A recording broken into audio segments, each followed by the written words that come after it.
So at least we can see each other also and interact.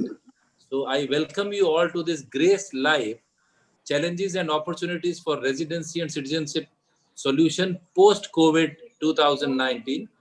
And I would like to start with by thanking our webinar partners for this: CS Global Partners, Verdicos and Verdicos, First Pathway Partner, Davies and Associates LLC, CMB Regional Centers, and also the supporter II USA, Invest USA, and Ajmera Law Firm.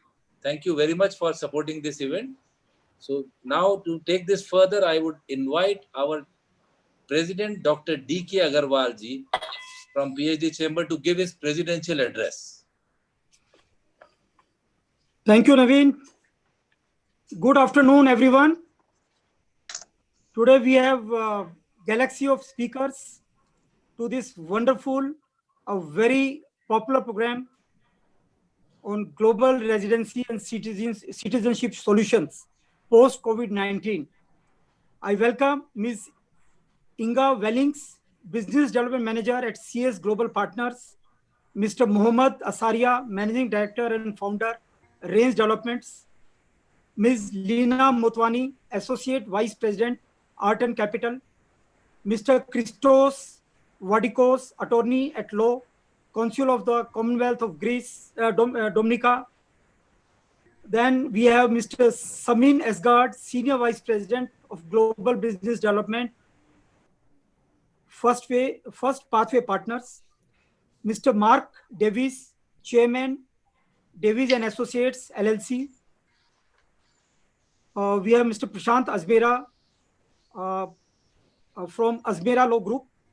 My colleague, Mr. Sanjay Agrawal, Senior Vice President. Mr. Pradeep Multani, our Vice President. Mr. Saurabh Sanyal, our Secretary General. Mr. Naveen Seth, our Principal Director. Other participants, again, a very warm welcome to each one of you. I was just going through Google to see what post-COVID, what is the scenario for this global residency or citizenship or dual citizenship. You know, I was surprised to see that in the first 3 months of 2020, there is a report in Shenzhen Visa in info.com site by Henry Partner, a global citizenship. It says that in number of applications, there increased 42% for the global residency applications. And even the number of inquiries, there is an increase of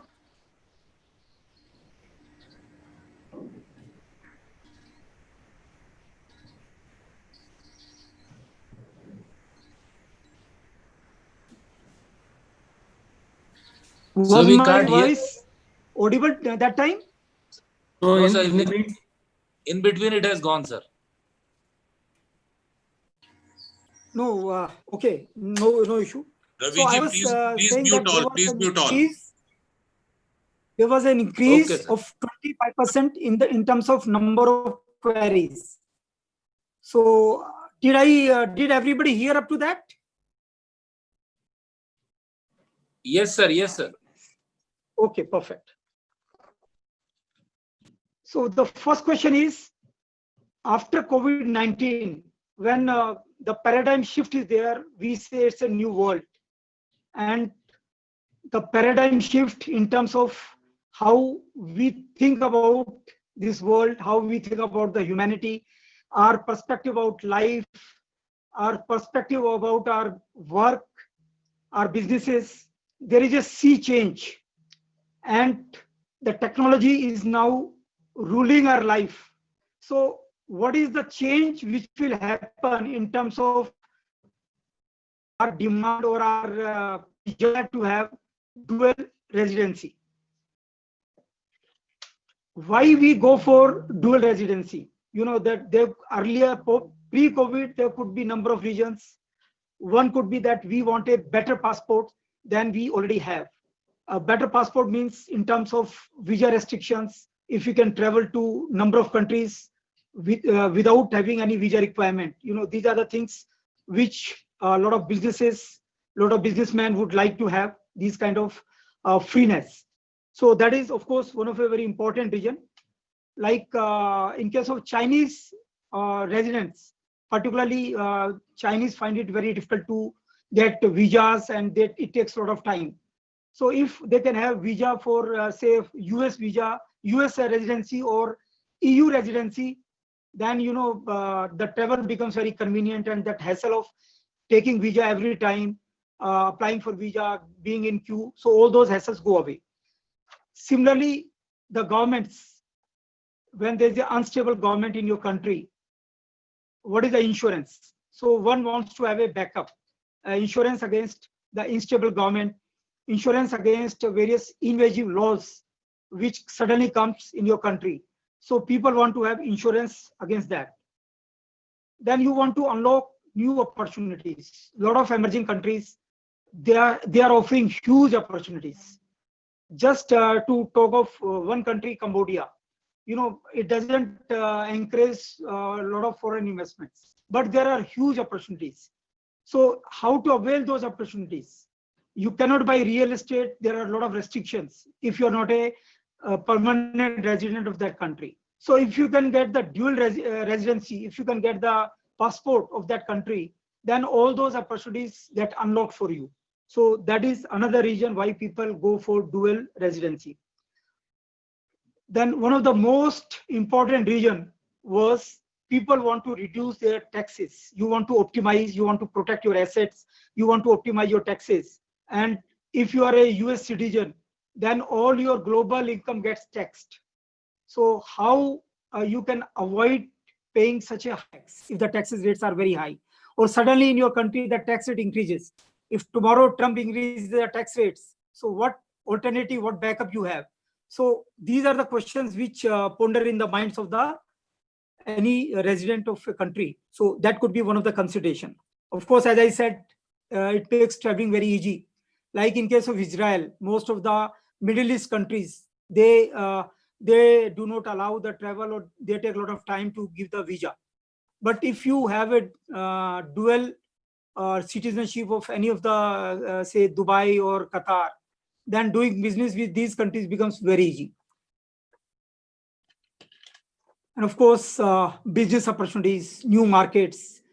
If you want to expand your market, doing business, if you are a citizen of that country, if you hold the passport, then doing business in that country becomes more easier. So these are all advantages. Of course, there are disadvantages also. As I said, you want to optimize your taxes, but there is a risk of double taxes also, double taxation. If that country where you have taken the dual residency, if it does not have a treaty with your country or with some other country, then there is a risk of double taxation. So I think that is also one of the worry. So post-COVID, prior to COVID, certain destinations which were very popular, like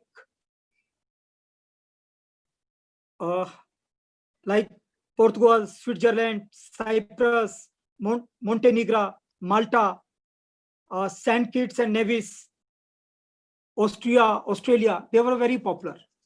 But post-COVID, how a country has dealt with the COVID situation, what social security system it has, how developed healthcare system it has, and what has been its response to COVID-19 in terms of travel restrictions, and what has been actual spread of the COVID-19 disease. I mean, these are the questions, these are the things, and one is evaluating how a country has fared in that. So post-COVID, countries like South Korea, New Zealand, Taiwan, Denmark, Austria, who have handled this COVID-19, I think they would emerge as favorite destinations. So all these factors will go into consideration. Today we have galaxy of speakers. I'm sure they would talk about these destinations. They would talk from their perspective which destinations are good. One of the important things, why this country allow you to have dual citizenship or dual nationality. One, these are all, we are talking today's investment program, or where you pay hefty amount to the treasury of that particular country, a kind of donation, and then you get the membership. So hefty amount is involved, and that like in US, almost $5 billion would come to them through EB5, a program which is an investment based program to give you the permanent residency. Last year, they opened 10,000 EB5 visas, and every country had 7% quota. This year, they opened 11,111 EB5 visas. And the rush, the wait time is very high. It takes almost 7 years to get. Am I audible? Yes, sir. Yes. Am I audible? Yes. Yes. Very much. Thank you. So it takes almost 7 years to get the EB5 visa in US. And earlier it was like if you apply through a residence center, because residence centers are connecting you to various commercial real estate projects. So if you apply, you have to shell out almost $800,000, and then it takes you 7 years. So again, one of the consideration would be, if we are Indian, how much money you can remit. You know, we have a liberalized remittance scheme of $250,000. So that is also one of the consideration, how much amount you can remit. So luckily, this $250,000 route is per individual, per financial year. So in 1 year, if you are a family of 4, you can remit almost $1 million, and that too in one particular financial year. In March, you remitted $1 lakh to 4 family members. Again in April, you can remit, because our financial year closes on 31st March. So in April, you can remit another $1 lakh of 4 members of the family. So that way, this 2,50,000 limit is very, I'll say, liberal. It is, the name is LRS, Liberalized Remittance Scheme. So for Indians, luckily there is good amount which can be remitted, and you can qualify for various visas. Like in Malta and one more country, Cyprus. I think it is the amount you have to pay is 1 million euros. And in Australia, the amount is 7 million euro. So it depends on which country, on country to country, how much is their golden visa program or investment-based program. But we have to evaluate how much money is being shelled out, how much time it would take to get the visa. Some countries require you to stay for quite a long period, but a country like Portugal requires you only to stay for 7 days in a year for continuously 5 years, just 7 days. So being in the country, you can get, just you have to spend 7 days every year, that's it. So you can get the permanent residency in that country. So there are many considerations, and I'm not an expert on this. I just thought to share with you all these informations, so that just to set the background. But I'm sure that we have galaxy of speakers, we have experts on EB5, we have experts for visas, for these investment visas from other countries. And I'm sure this session is going to be very, very beneficial. But I would like to make one disclaimer. PhD Chamber is only acting as a facilitator. Please exercise your own due diligence, own due care. We are just bringing people, connecting you to the experts, to the legal attorneys.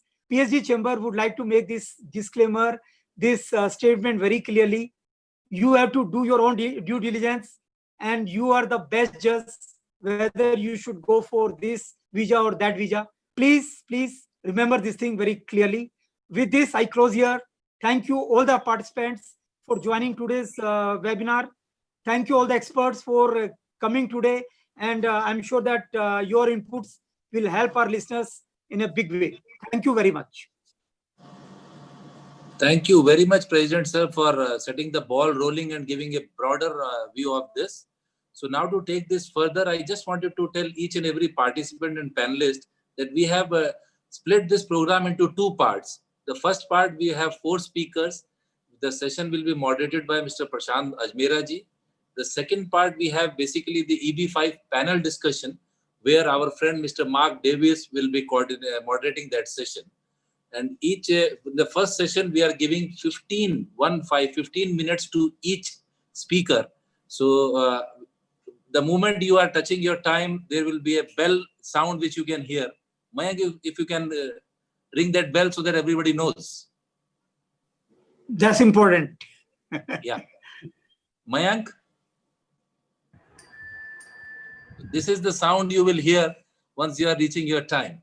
I hope we'll be able to It's not manage very this. loud. The speaker would have excused that he did not hear it. So Mayank, you have to be a little louder.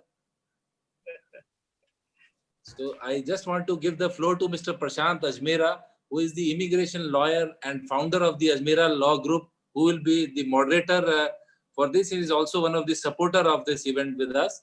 So just to give you an background about Mr. Prashant Ajmera ji, he is an Indian lawyer, Gujarat Bar Association, Canadian citizen, and a NRI since 1988. With more than 25 years of experience in residency and citizenship by investment. His expertise in EB5 investor visa of US, Canada investor program, and such other investor programs have gained him recognition as one of the leading lawyers in India in the field of investment-based immigration. He has also published a book, namely Millionaires on the Move, for HNIs, business persons and professionals serving Indian HNIs.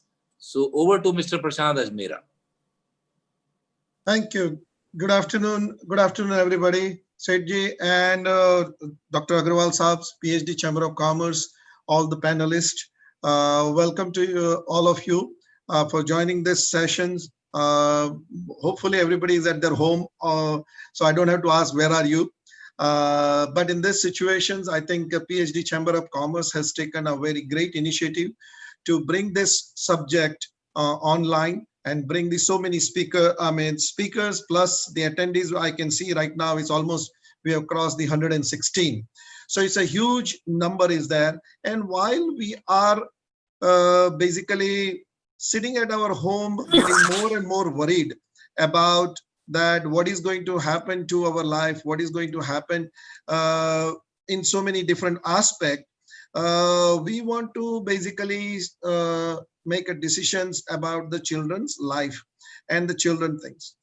And I would like to share my screen here and give you an idea which the President Dr. D.K. Agrawal has mentioned with his excellent knowledge about the program. But I would like to give a very pinpoint views about that, why the Indian HNI should consider residency and citizenship by investment.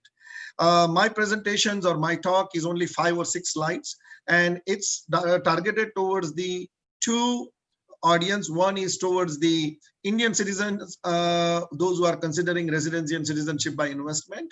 And the other one is, the last slide is for the panelist. So I would like to just start talking about as an Indian parents, the RBI data shows that we have remitted more than $14 billion out of India last year.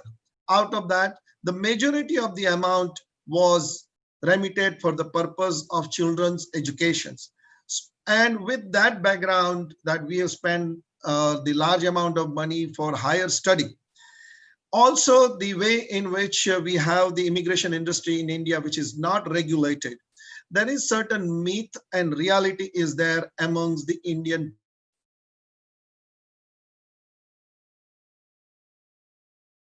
on listening to this one. And some of the myths which I talk about or which I mention is to our parents and children, myth about study abroad and immigrations. Most of the parents in India have no planning for their children's foreign study, but it comes only at the time when they are in the 12th standard or a bachelor's degree. It is too late. Most of the parents will start taking the IELTS with the agent who is doing the student visa application. Most of the parents in India still believe that study abroad and life is set. That is no more a case in present scenario. Many parents think that I want to send my children after the 12th standard. Now, well, you should consider only money. Undergraduates or a bachelor's degree study is quite expensive and 4 years. Due to also the market in India, I see regularly the clients in India that they are talking about the master's or diploma. They do not have an idea whether they are going for a post-graduation diploma or a master. Most of the parents and students, they believe that if we go for a study abroad, and immigration is automatic. They also believe that study abroad is the only way to settle abroad. And that's why, once again, I'm emphasizing that PhD Chamber of Commerce has taken a great initiative that just to put the message across to the parents that study abroad is not the only way to settle abroad. We have consulted the agents. Remember, the agents and consultants who are out there are not regulated. Always should consider and consult the immigration lawyer in a respective country. They are also believe that there is a myth or there is a mentality amongst the Indian parents that when they are very wealthy, and talking about immigration is against our culture. We believe that only immigration is only for those people who are not financially well off. And also they like to send their children after the study of the bachelor's degree immediately. So these are the myth we have it amongst the parents and the children's across India. And this is my conclusions or my 10 commandments, which I speak all the time and give a message to this one that this is not a truth. We have to look at it something beyond. I would like to give another one more point, particularly in respect to the study abroad. It could be a financial disaster. On this slide, you can see, like, say, for example, you have a 6-year-old son or a child, and in 12 years' time, in 2020, he will go to study in America. When he goes to study in America in 20 years' time, you put 1.25 crores aside in a fixed deposit or some kind of an investment, which will give you a 5 crore rupees in 2020. And you believe that that amount is good enough to get my 2 children educated in foreign country. But if you look at the currency exchange, in 2008, currency exchange was about 48 rupees or 49 rupees. Now it is 76. So which you thought in 2008 as a parents that I will have $1 million in my hand. By the time you come to the 220, your amount becomes 653. 650,000, $6 lakh ban gaye. So it is a financial disasters that you thought of saving the money. And get your children educated in Europe, in Canada, in America, Australia, New Zealand, and UK. But the big thing as a parents in India is trying to finance our children's foreign education by earning in India. We are not creating or trying to find an alternative options what are available to us out there. And in that respect, I would like to offer or mention the 4 options. One which we are talking about right now, which is a residency and citizenship by investment. And biggest advantage of that one is that if you obtain a residency or citizenship of another country, it can reduce the child's education fees substantially into as much as up to 80%. The second option people should talk about is the global real estate or global stock market or global business. That if you are not in a position to take the residency and citizenship by investment, you should consider the other 3 options, basically diversifying your portfolio globally out of India, and also at the same time, creating an income in foreign currency to ease the pain of financing your children's education. Also, the another points which Dr. D.K. Agrawal has mentioned, but I'd like to go systematically and mention about that why considering the residency and citizenship by investment. The children's future is always there, but also when we're talking about the residency and citizenship, it could be for expansion of business, it could be for a non-resident status, it could be for a quality of life, international real estate, visa-free travel, tax planning, family reunion, diversification of stock market portfolio, or for retirement. So do not consider that the residency and citizenship is something that people want to run away from India. Number one, do not think that residency and citizenship or an immigration is for the people who are not well-to-do in this country. Do not think that also if the people in media are there in the audience, like to tell if the person is taking the residency and citizenship, do not portray that the person is running away from the law in India, because except India, around the world, the millionaires are on the move, and that's my book is all about, that they are moving from one country to the another country and obtain the residency and citizenship by investment. And that's why we have a galaxy of speakers here talking about the different program. The idea of organizing this one, as the Dr. Agrawal said, of this webinar is to make it very, very clearly to provide an honest and correct information about the each program, that what options are available for residency and citizenship by investment. And the last slide to our esteemed speakers. Entering Indian market for residency and citizenship India. And as we are you are part of this one, obviously you're looking for a business or for your country or for the program which you run. But remember few things. As an Indian, I would like to say, with the 28 years of experience in this industry, residency and citizenship is a new concept in India. And because of that, there is a lack of knowledge about the subject. And because of that lack of knowledge, it creates the lack of trust.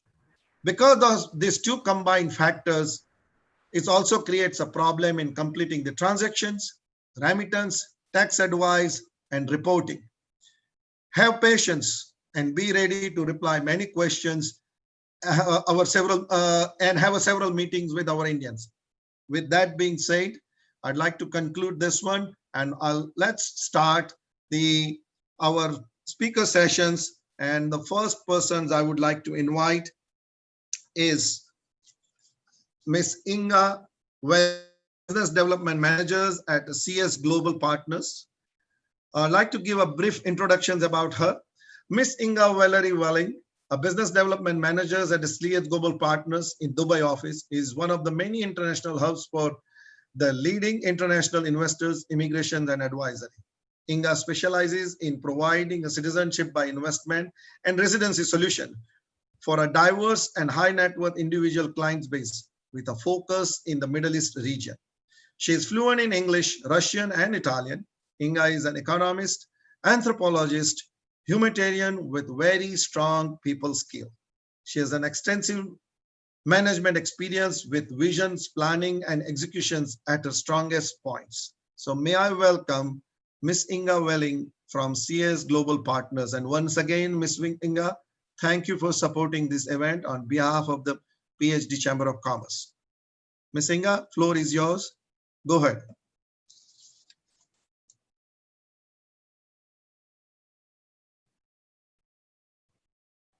Miss Inga? You have to Yes, unmute. I am here. I Yes. am unmuted and I'm sharing my screen here. Good to see you again. Perfect. Yes, my pleasure, Mr. Prashant. Pleasure to be here. All excited to be here. Okay, whilst it's loading, I am happy to welcome everybody to this meeting. And we will be discussing citizenship by investment and concentrating on Caribbean countries. Right, okay. So, no, this is not a presentation that I want to share. So let me share mine, please.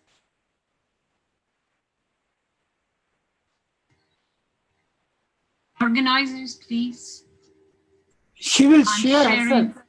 I'm sharing my own presentation, please. Mayank, let her share her own. Mayank, Yeah. please. Give her the charts. Yes, please do. Okay, let me share my screen. I am here, right there. No. Okay, you will have to remove this one and give me a chance to show mine. Can you remove this one? Mr. Ajmera, can you remove your presentation, please? Please.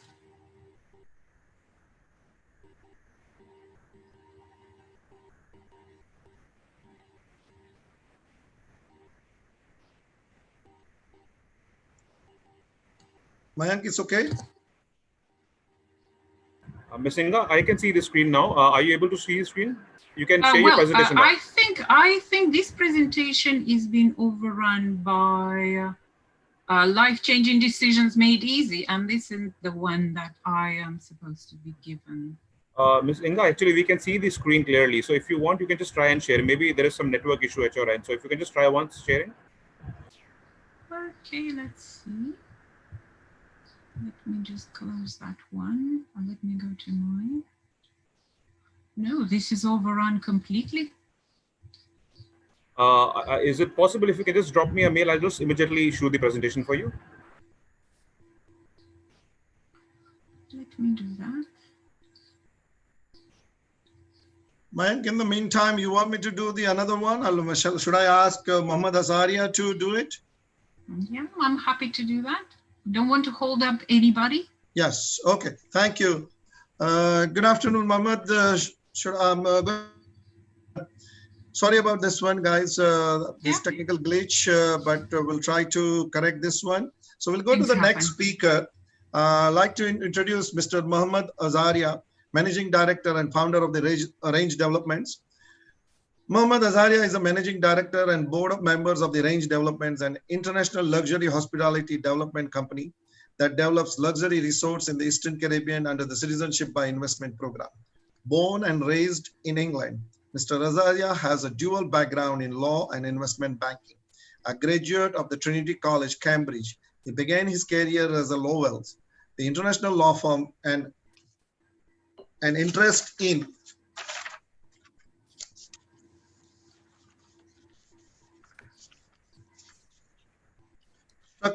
structured finance and investment banking led him to move to the HSBC prior to founding the Range Developments, grown to become the leading citizenship by investment developer in the Eastern European countries.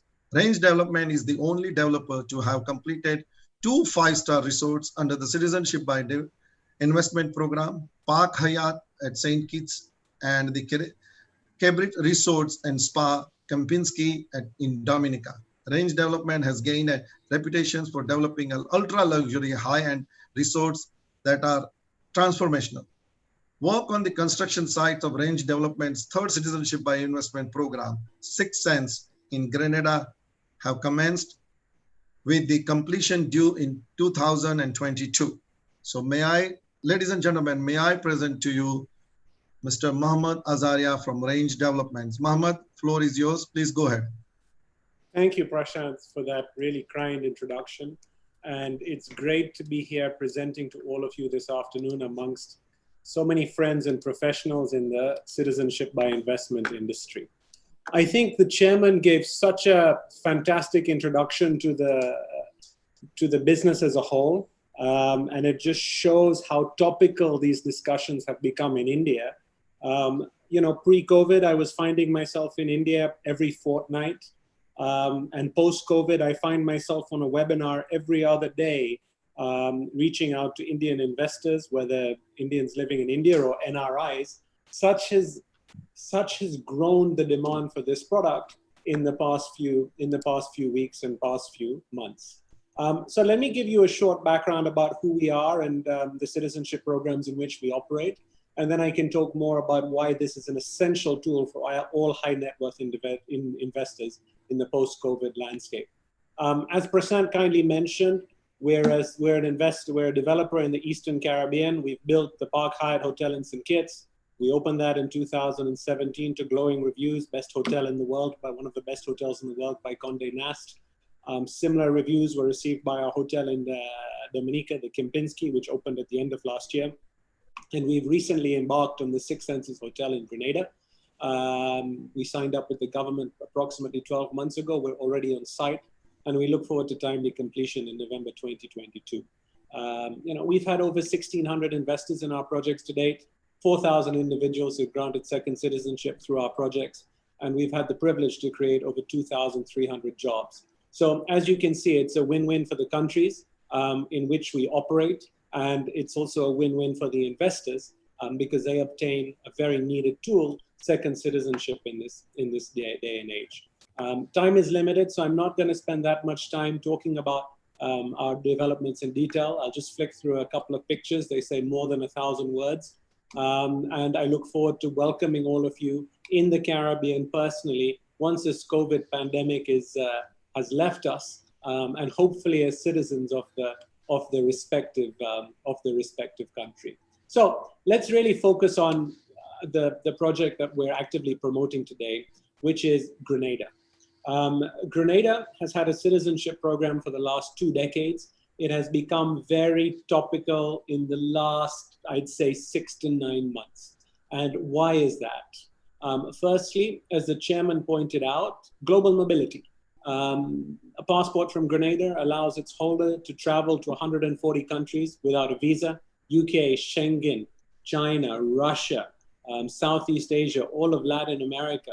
And that is quite a phenomenal achievement for a little country of 130,000 people.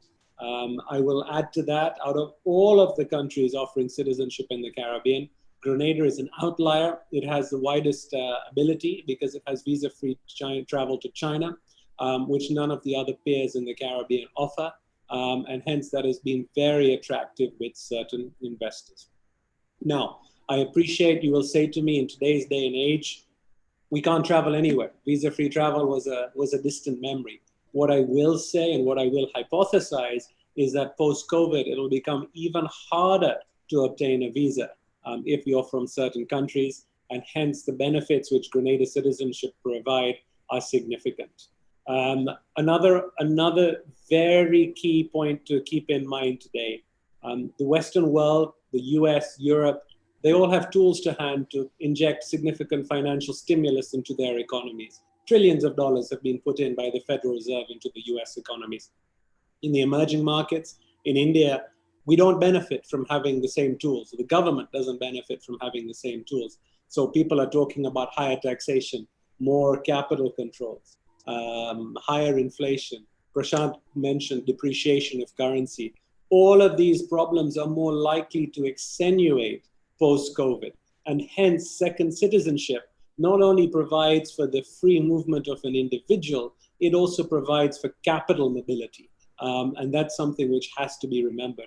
And also, if you look at the price point, citizenship by Grenada involves you investing $220,000 in an approved project, of which our Sixth Senses development is the leading one in Grenada. That is below the LRS requirement. And when you put on board the government fees as well, the average cost for a family of 4 comes to $300,000. So well within the husband and wife allowance or the couple allowance in any LRS year, or if an individual wishes to bed and breakfast between year 1 and year 2, well within that level. So it's an inexpensive hedge against some of the challenges that the world is currently facing.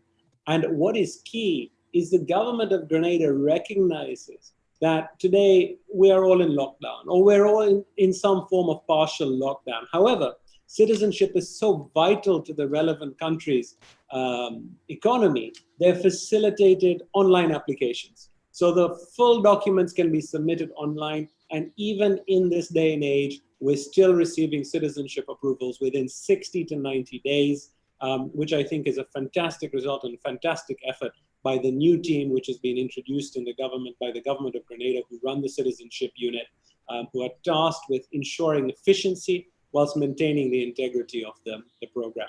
Now, we've talked about global mobility. We've talked about capital mobility. Now, where Grenada becomes really interesting, it also provides for migration to the world's largest economy, the United States. Mr. Chairman talked a lot about the EB-5. Grenada has become a proxy to the EB-5 program. At the end of last year, as I'm sure the chairman of the next panel will mention, the price of EB-5 rose to 1.8 million. It has a long waiting list. Yes, there are a few exceptions at $900,000 if you invest in a targeted employment area.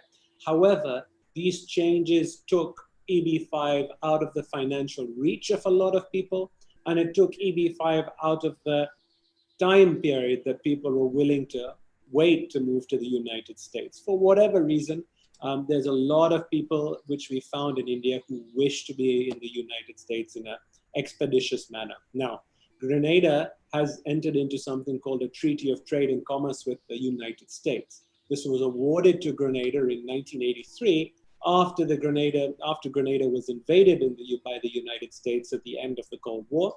And if anyone wants to have a geopolitical discussion, more than happy to have that offline. However, it is a very close ally of the United States today. And what the E2 visa treaty says is that if you are Grenadian and you invest a significant amount, which is defined by custom, somewhere at about $250,000 plus minus, you and your family can obtain an E2 visa. That amount is invested in your own business. So it can be an expansion of your business in India. You can buy a franchise, a structured product. I see our friends at First Pathway are on this, and I'm sure Ramin will be talking about some of the E2 products that they offer, some of their ready-made solutions. And you as the investor have to be able to retain the ability to direct and develop the business. That's very important because it's your own business. So really suited to the Indian entrepreneur mindset. And that visa is granted within an 8 to 12 week window. You apply at the nearest embassy, and it's about $500,000 when you add up all the costs with the Grenada, with the E2. Obviously, there's some attorney fees on top, which I'm sure Prashant can speak to. And within a period of 6 months, you can be residing in the United States, in the state of your choice, and having the Grenadian citizenship, which I think is a fantastic package when looked at that way. Now, the investment in Grenada, as I mentioned at the outset, is $220,000. Smart investors always ask, how do you exit before you enter? How do I exit the investment? And when we entered into the island of Grenada in 2019, there were a number of coincidental legislative changes whereby the government introduced a change saying that you can resell your investment to another investor after 5 years who can also qualify for citizenship, and the original investor maintain his investment in perpetuity, his citizenship in perpetuity. So as a consequence of that, investors in the sixth census can resell their trust certificate in the development to an investor after a 5-year holding period. They take their investment back, they make a yield along the way, and as a consequence, there's a very attractive exit structure, or there's a defined exit structure to the investment. It's not just a contribution to the government. And on the United States portion, you're investing in your own business. So your profit and loss is determined by your own effort and involvement in the business. Now, one thing which I always hear from Indian investors, especially those non-resident investors, is how does this help me with my tax situation? Now, I'm not a tax lawyer, and I will caveat that whatever views I share, please have them backed up based on your own financial situation. But there has been a lot of debate about India putting tax on levying tax on NRI investors. The budget issued in February created a lot of confusion. There was a clarificatory memo which basically tried to define the words bona fide laborer. People ask me, or I ask lawyers, what does bona fide worker mean? And basically the background is if you don't pay tax in India, you don't pay tax elsewhere, and you're a bona fide worker, then you're fine. Otherwise, you're deemed fictitiously a taxpayer of India. I don't think anyone's been able to give me a clear answer. So for anyone to be able to define what a bona fide worker is, it's $2 million in legal fees. And that's not a problem you wish to have. So we're having discussions with a number of Indian businessmen today who are outside India and saying, look, if we surrender our Indian passport, we take an overseas citizenship of India card, we take a Grenadian citizenship, it takes us out of the remit of the Indian tax service altogether. And the answer to that is correct, because the best way to win a battle, as we are taught when we are younger, is not to turn up to the battlefield. Why even engage with the Indian revenue as an Indian citizen? Here, you don't spend the number of days that you need to become an Indian taxpayer. You have a Grenadian citizenship. You have an OIC card, which permits you 95% or 98% of all the benefits of an Indian citizen. You can do business, you can own real estate. You just can't stand for political office. You can't acquire any new agricultural land, but you can retain your existing holdings. And I'm sure there's lots of clever lawyers on this panel who will also advise on how you can structure and hold new agricultural land. So that's a discussion we're having a lot with Indian NRIs today. Also, the other two groups of individuals that have really come into the forefront of our discussions are those whose business have faced an economic halt because of COVID. And the future looks bleak where they're living, be that in India or be that they're in an expatriate jurisdiction. Their business may not be as relevant as it was. They may have amassed a small fortune along the way. And they're sitting there thinking, do we restart our business post-COVID? Or does it make sense to migrate to the United States, restart a business, and operate in an economy which has put tremendous fiscal stimulus to resurrect the economy and counter the depression? And a lot of individuals are looking at that as a very serious option today, and they're looking at migration.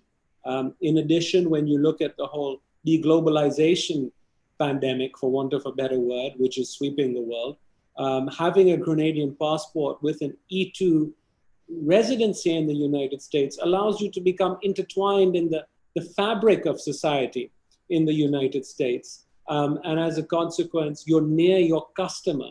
So you're not seen as yet another foreigner just exporting into the world's largest economy. You're seen as being part of this, being part of the machinery there. I had one or two questions while I was waiting, which touched upon education. So some of the key benefits that Grenadian citizenship provide, I'll just flick through the rest of the slideshow, but that's a visa-free travel. But in terms of education, Grenada not only has a fantastic medical school, it's the largest providers of US medical residency into the United States for the last 10 years combined. It's the world's largest offshore medical school, and 1% of the world's doctors have graduated from this facility, which is truly fantastic.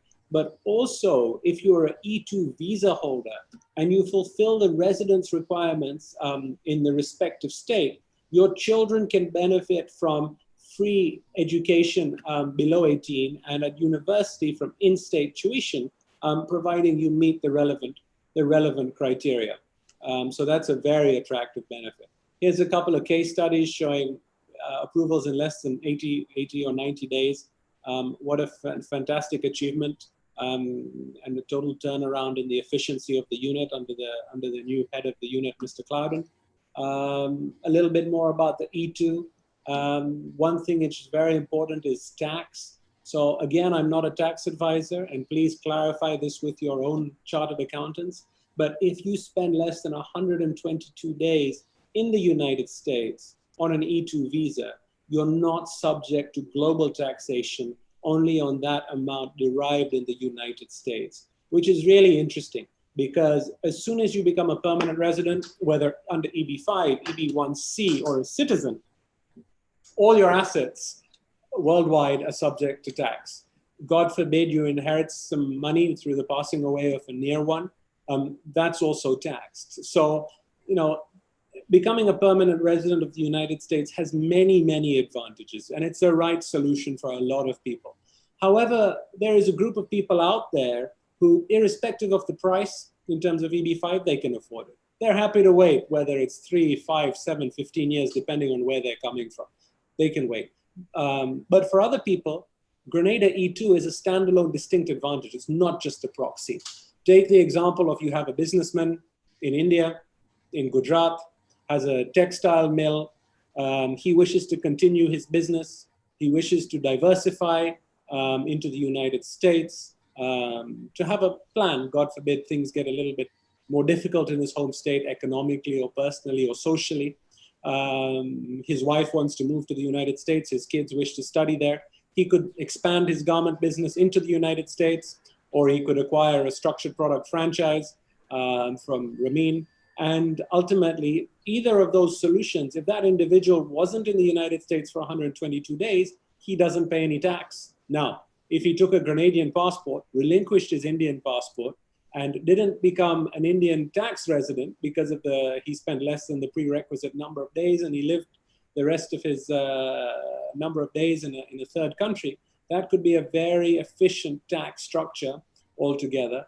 and his children would also benefit from heavily discounted education and free if you're under 18. So the E2 visa provides a number of avenues for a savvy Indian investor to have a United States strategy, as well as have a second document, a second citizenship, which is an essential hedge in this day and age. Here's a couple of visas that have been issued to Grenadian passport holders.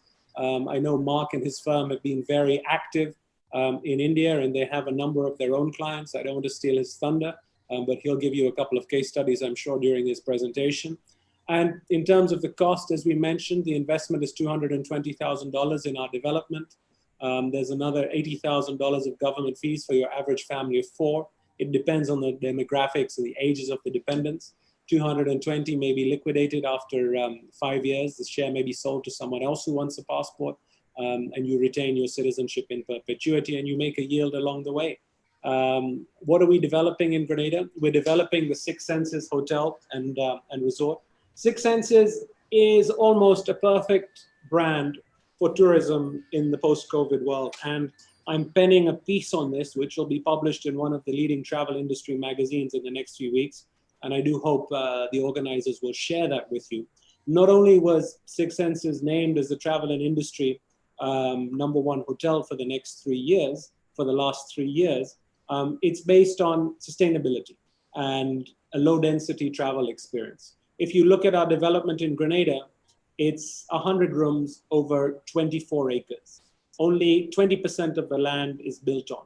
If we talk social distancing, even before all of this COVID pandemic, there's enough for a 3-meter space between tables.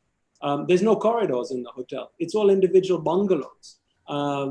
There's 39 swimming pools in our hotel. So really, it is attracting the high-end visitor who is really focused on the experience and the ability to isolate during this period.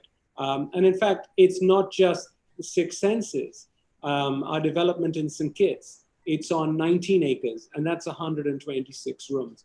Our development in Dominica is on 18 acres, and that's I think it's 160 rooms. So we develop the #1 hotel in each jurisdiction we go into.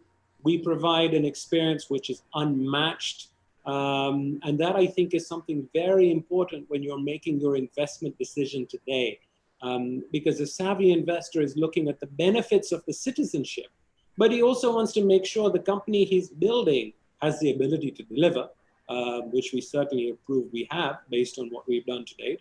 Our resorts will be reopening this year, I'm pleased to say, in time for the season, and a formal announcement will be made. We had to temporarily suspend operations due to COVID and requirements by the government. But also, our new project, it's almost perfectly designed for this new age of leisure travel.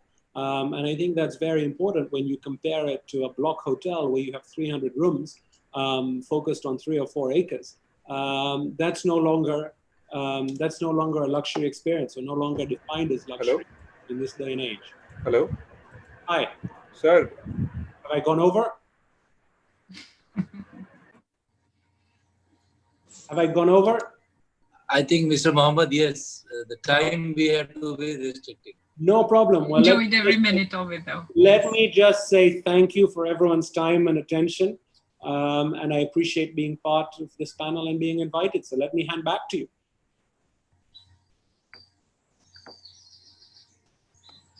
Mr. Ajmera, kindly unmute.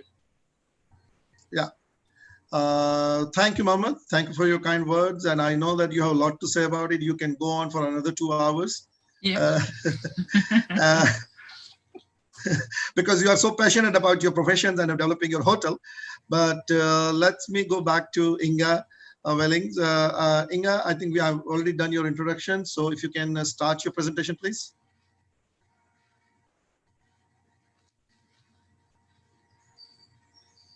My screen is sharing, and yes, thank you everybody for being here. Yes, can you hear me? Fantastic. Yes, I can see it. Inga, I can see it. So if I can see it, I think I'm sure that other can see it as well. That's fantastic. Thank you. I welcome everybody to Grace, and I'm happy to be here. And as I'm following Mohammed with his brilliant self, I am sure my presentation will coincide with everything he has said. Let me go back to basics here. We will be talking about citizenship by investment in the Caribbean, challenges and opportunities post-COVID-19. Let me introduce CS Global Partners. This is the company that I represent. CS Global Partners is a legal and marketing consultancy firm that promotes citizenship by investment programs on the global scale, focusing on the programs that we believe bring win-win solutions to the governments and prospective citizens alike. We were established in London, where we remain headquartered, and we have offices across the globe: China, Middle East, Africa, and Asia. CS Global Partners has a passionate team of specialists from all across the world with professional and personal knowledge of what it means to want to find safety, stability, and the new home, and I have a privilege to be a part of it. CS Global Partners is an official marketing promoter of 3 Caribbean countries: Dominica, St. Kitts and Nevis, and St. Lucia. We are entrusted to study, develop, promote, and market those 3 CBI programs, and we're committed to ensure that they remain sustainable, highly competitive, and robust. Let me go back to basis. CBI is a legal process whereby an individual obtains citizenship of a chosen nation in exchange for significant financial investment. This is different from residence and should not be confused, because at the end of this process, a successful CBI applicant will receive full citizenship rights that are held for life and can be passed on to the next generation by descent, and are not conditional on a minimum physical presence requirements. CBI is a global phenomenon, spans 12 countries, but beating heart of it remains firmly in the Caribbean, because it was born with St. Christopher and Nevis Act 1984, Act number 1. Caribbean nations remain at the forefront of the industry, spearheading reforms and adapting quickly to the applicant's needs. CBI is valued and supported by the local population, providing stability and sustainability to these programs. A small case study here. Dominica, let me introduce you to Dominica. Dominica is a single island state known as a nature island of the Caribbean. It was declared as one of the top 20 tourist destinations of the future. The tragic arrival of Hurricanes Irma and Maria in 2017 resulted in damages and losses amounting to 226% of country's GDP.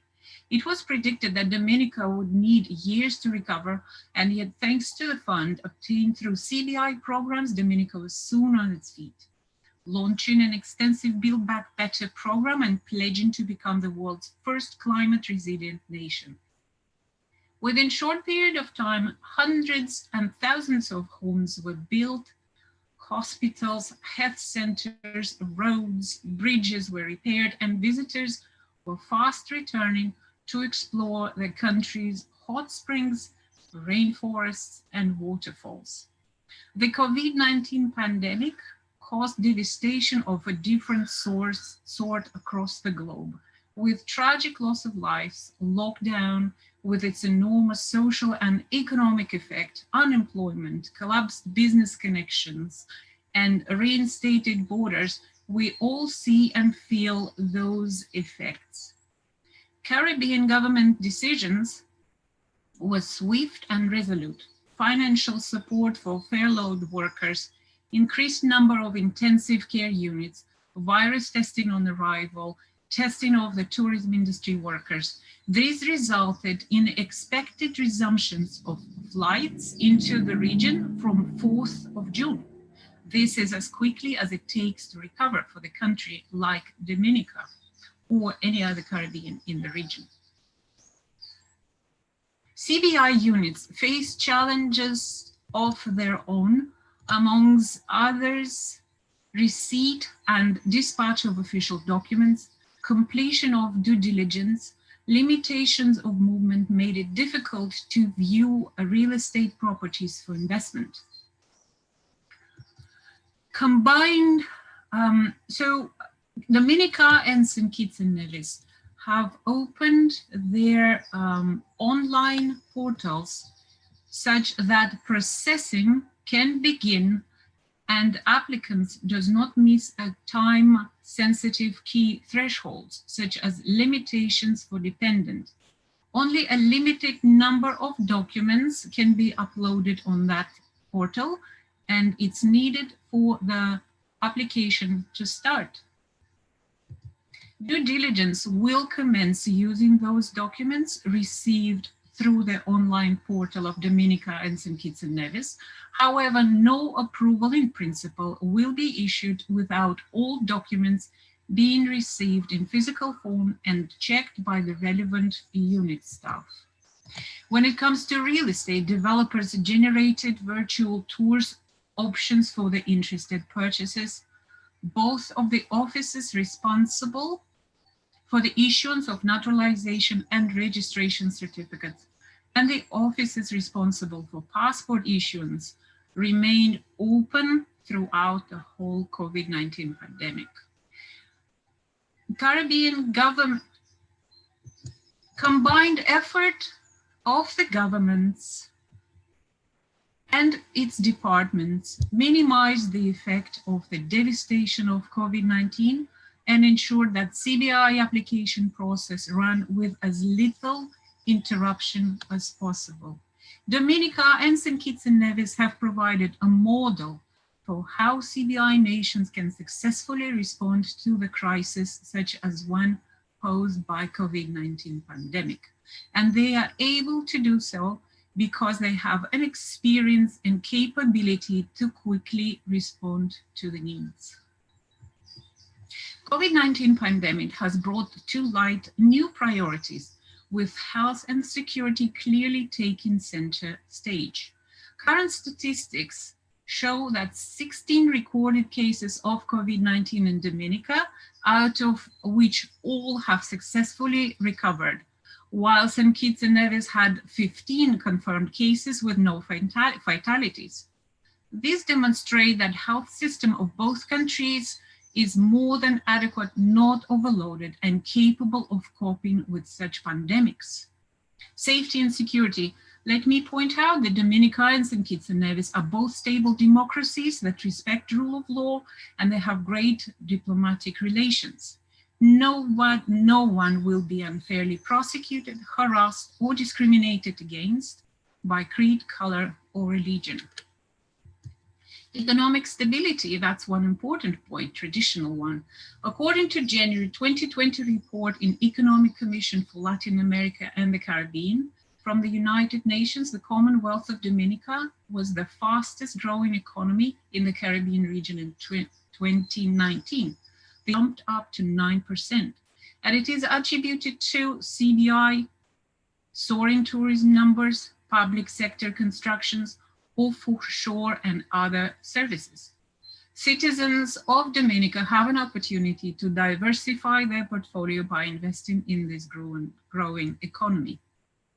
Importance of dual nationality. Citizenship is a solution to uncertain status that can be rescinded and depends on a physical presence, particularly when investors are in lockdown and unable to fulfill the physical presence requirements elsewhere.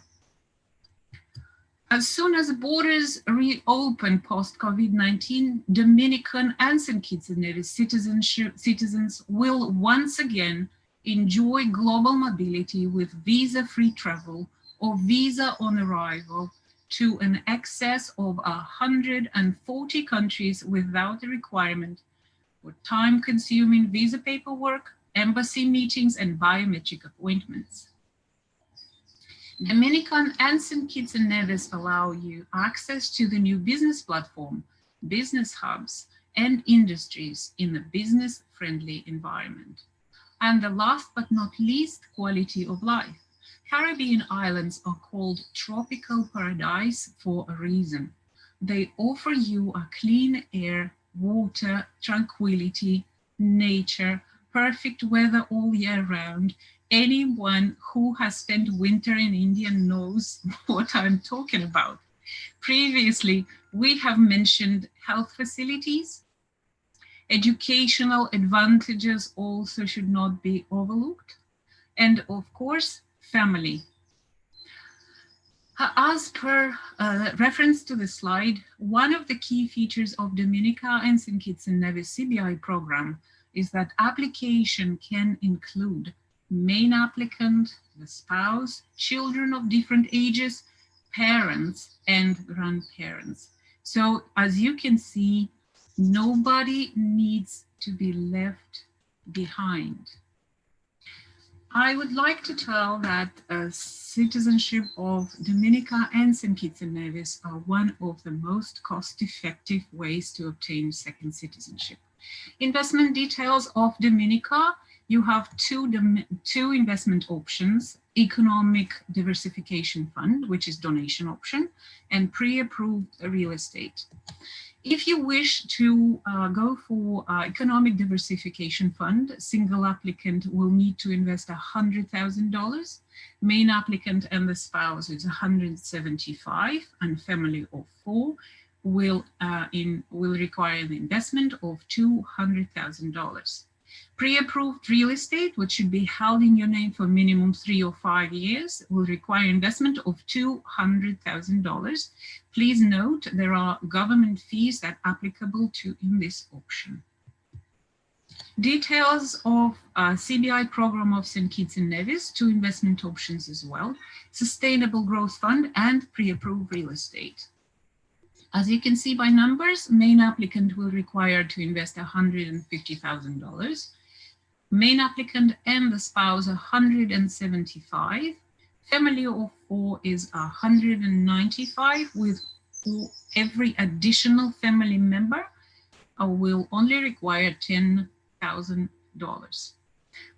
In a pre-approved real estate option, you can make an independent investment, which should be held in your name for 5 years, and it will require $400,000, or a joint investment, and it should be held in your name for minimum of 7 years, and the sum is at $200,000. Government fees are here according to the slide. Please note that there are other applicable charges in addition to previously mentioned costs. And I'd like to finish my presentation with saying citizenship is not a right, but a privilege. My name is Inga Wellings, and I am open to your questions, and I thank you all for your attention.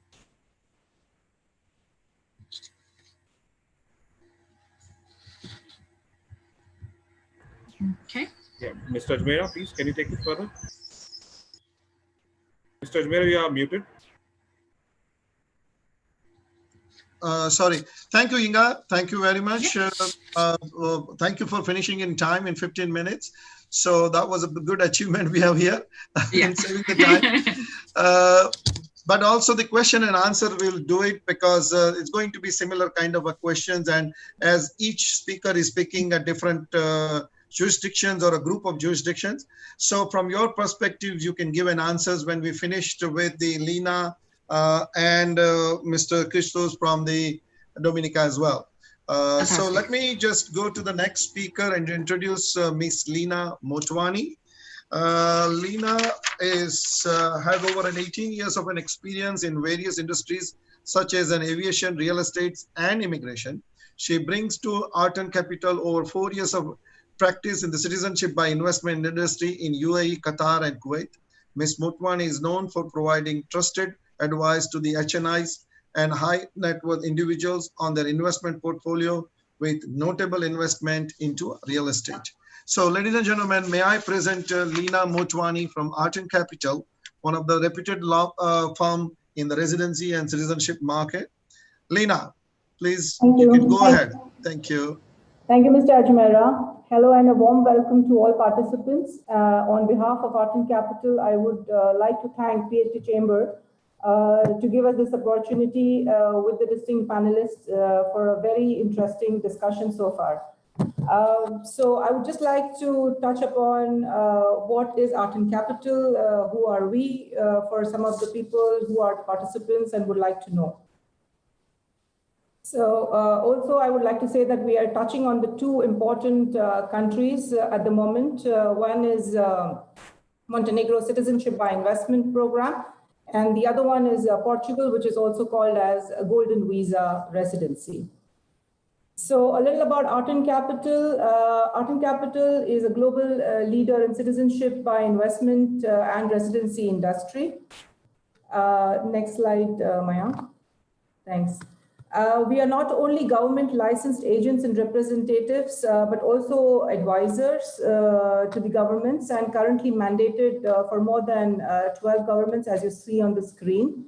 We have so far had investors for more than 4,000 in the last 5 years. We do this with distinct certified partners globally, and we have a lot of partners as such in India.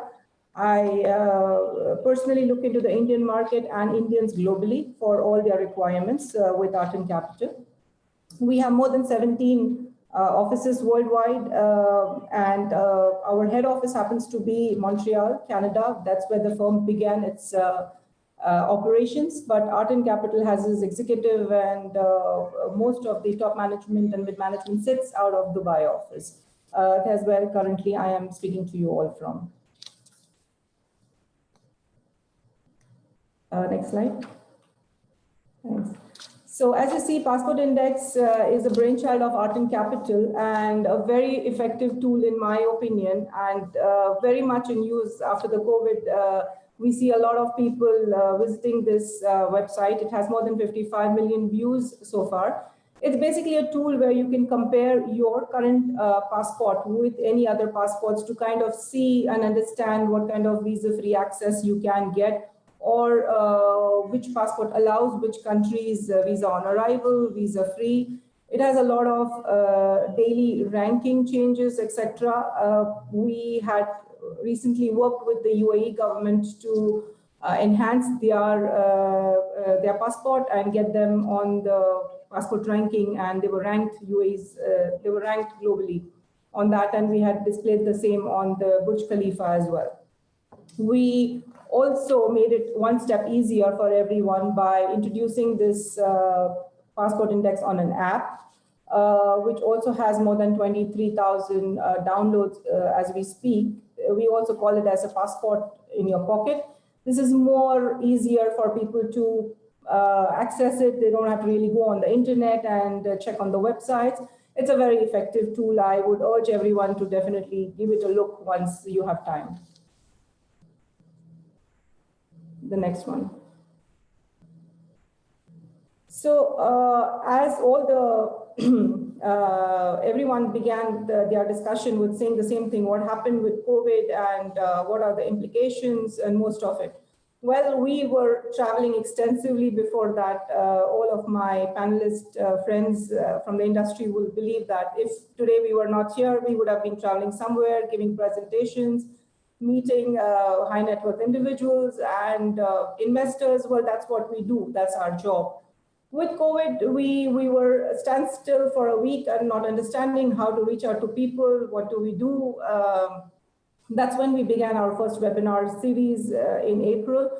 And it was such a huge success that we've been following that for all the countries. And we've so far successfully done more than 5 and yet another 4 to go.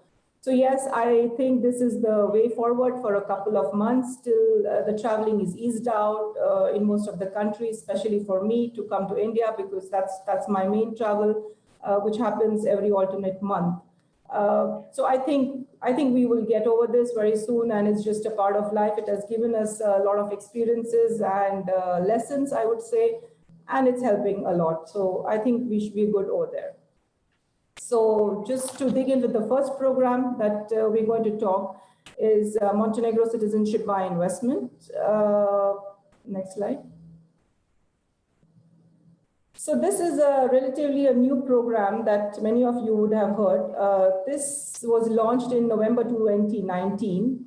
Art and Capital is one of the licensed agents to promote the same. We also have our office in Montenegro. It's a very beautiful country. For people who have seen will reckon with me, but people who haven't are most welcome to do this. I take that as your holidays once things are cleared up. Montenegro is the first COVID-free country as we speak from the 24th of May. So there are no cases. The country has opened up its operations, tourism, and everything. So we're proud to say that as well. It's a beautiful country, as I said before. You can literally ski and swim on the same day. It's that kind of proximity. It has lovely beaches as well as lovely mountains. So let's see why Montenegro. Why should someone choose Montenegro in the various options of Europe? So the most important part is that it's expected to join EU in the end of 2025. Now, this makes it as comparative to the most expensive programs that we generally know of in Europe, which is Cyprus citizenship or in Malta citizenship. Also, Montenegro has a very fast growing economy in the Europe. It has a very attractive real estate market. The real estate market was very attractive even before the program was announced or launched. So it already has that traction of real estate.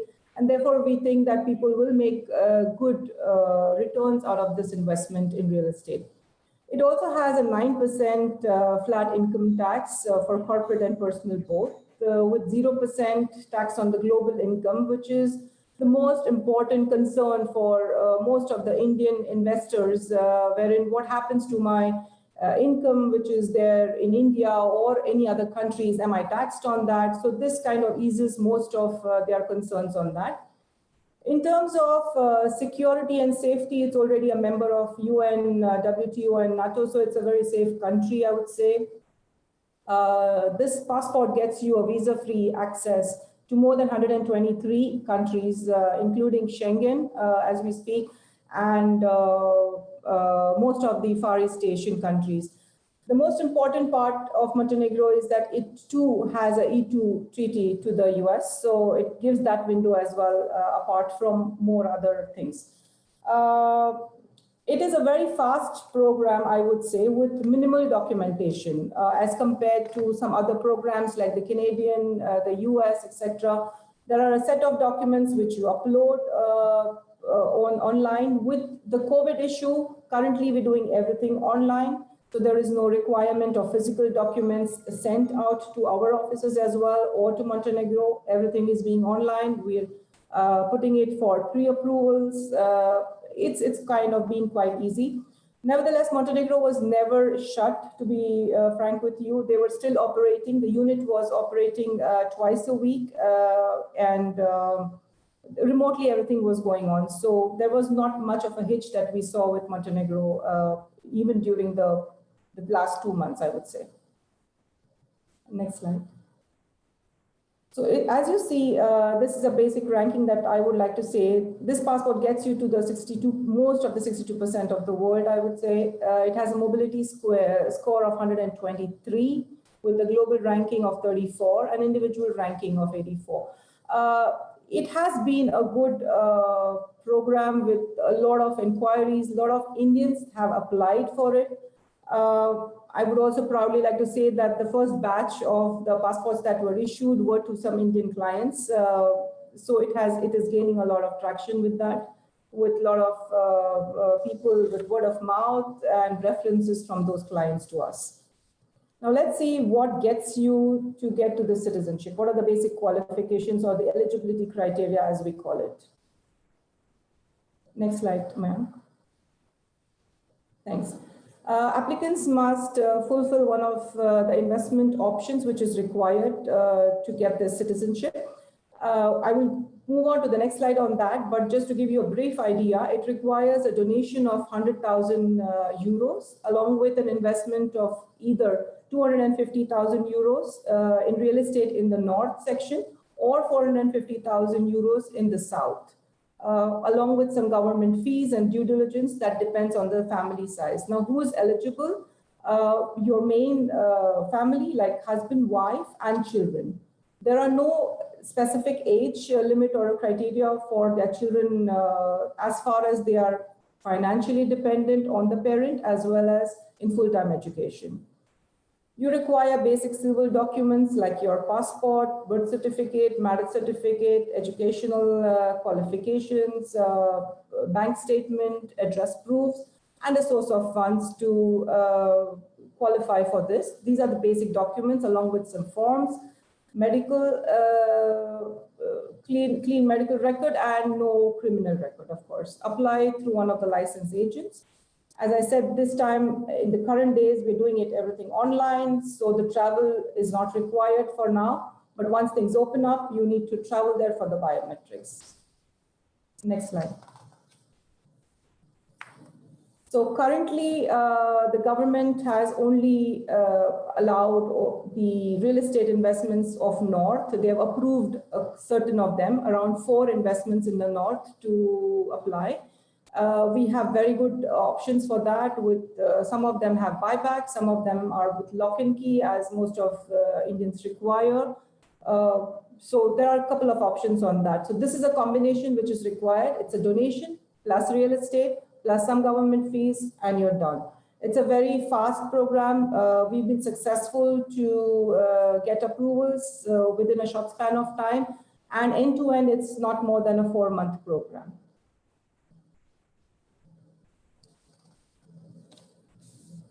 These are some of the government fees quickly: 15,000 for the main applicant, 10,000 each dependent up to the family of 4, and the 5th onwards it goes for 50,000. Due diligence is 7,000 for the main applicant and 10,000 for a family of 4. All in all, it's a program for a family of 4, I would say around 500,000 euros. So that's what I say, it's quite competitive if we are comparing the other EU citizenship programs.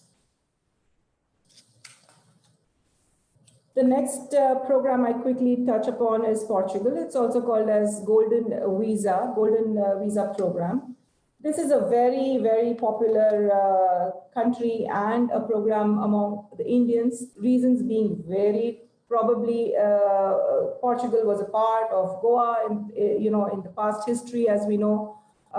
It has a Schengen residency. It's a beautiful country with good tourism, good education, good business environment.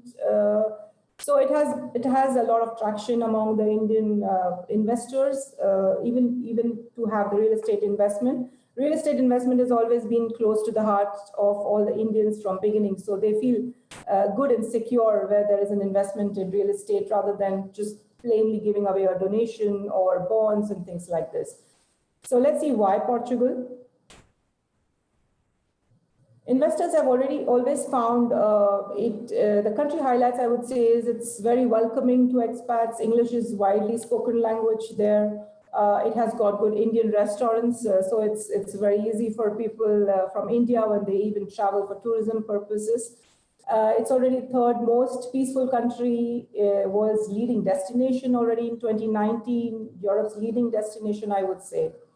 Why is this program attractive to people? What does it get? So firstly, the investment that you make is eligible for your first family, husband, wife, children, along with the parents included in the same application, as well as siblings, as far as you can prove that they are, kind of financially dependent on you, or you're educating them and stuff like this. It also has a visa-free waiver to live and work in Portugal, along with Schengen access, so people can have visa-free travel that begins from the first day of the temporary residency permit. This residency requires you to spend 7 days inside Portugal, which is applicable to each member of the family, after which you are eligible to get the permanent residency or citizenship. So this is one more window why I think it has been very attractive. And I have spoken to people, and we have had clients from India, because not all Indians want to probably surrender their passport. As you know, India doesn't allow dual nationality. So the moment you have one secondary passport or secondary citizenship, you need to surrender your Indian citizenship. Now, this doesn't go very well with most of the Indians for various reasons. It could be emotional, it could be business related. They at least want their children or kids to have this window open so that when they go for further education or business purposes or even work permits, etc., they can apply. So this is a very different program where once the parent is your main applicant and the children are the dependent are in the same application, the children have the opportunity to apply for the citizenship. So I think this is a very important point there. Next slide. As you see, Portugal is already an EU country from a long time. It has a mobility score of 169. It takes you virtually to about 87% of the world. It has a global ranking of 4 with an individual ranking of 16. Let's see how are you eligible or what are the qualifications to get this visa. It actually requires you an investment in government approved real estate projects. There are 3 categories widely. I won't touch much on that. People who are interested, we can get to them on one-on-one basis. But broadly, these are 280,000 euros, 350,000 euros, or anything above 500,000 euros qualifies you to get this visa. The entire process takes around 9 to 12 months. No criminal record, again, clear medical reports. You should have a Schengen visa because you're required to travel there for your biometrics. You're required to spend at least 7 days inside the country. This is mandatory for all the applicants in the file, along with which you are eligible to get the citizenship. There are some government fees, etc. I would say roughly for a family of 4, it would cost you somewhere around 350 for a project of 280 and 389,000 euros for a family of 4 for the 350. Most of our projects are having guaranteed buyback with a certain percentage of return on investments. We kind of concentrate more on Porto. Next slide, Mayank, I think that will be better to explain. So as you see, currently we are having these 4 projects that we are marketing. Lapa is the 350,000 one has very limited availability as of now. And the first project, Evora, is just launched last week and again is very fast moving because 280,000 is a very rare project which has a guaranteed buyback along with an ROI. So we time and again get new projects, and just to highlight a little bit, we are not developers ourselves. We do not develop or we do not invest there, but we run our own independent due diligence and on each of these projects, and therefore we spend a lot of time on getting these projects on market, on table for investors such as you. So that's why we have limited options available at any given point of time. So these are the 2 countries that I thought best suits the Indian market, because most of my colleagues are speaking, most of my friends and partners are speaking on other countries. We are available on the current, the slide shows the numbers or email IDs. Otherwise, I'm sure Mayank will share with you whatever you require. And I'm here for the question and answers. And I thank you all again, once again. Stay safe.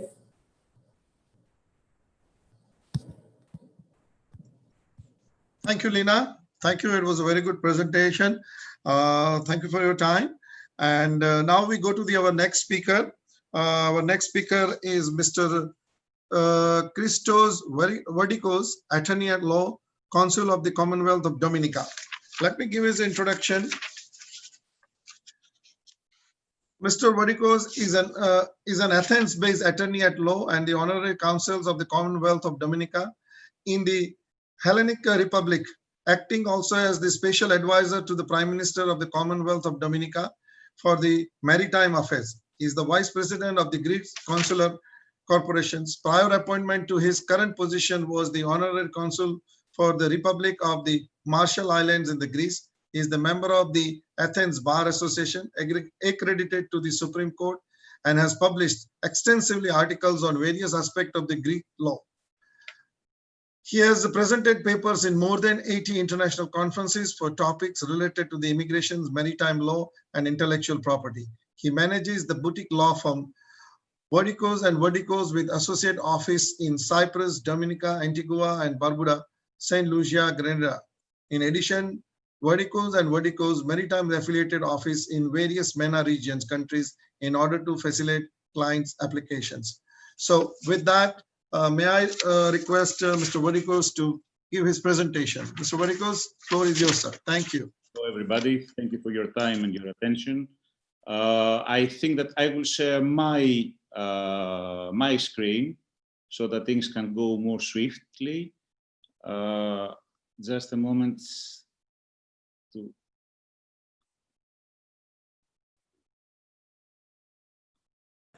So you can go to view and then you can increase the slide. I go to view. So you can go to on the PPT itself. It's written view next to review. Yes, I'm there, and I press quote. Enter full screen mode. Okay. One moment. On the PPT itself, sir. On the PPT you can see. One moment.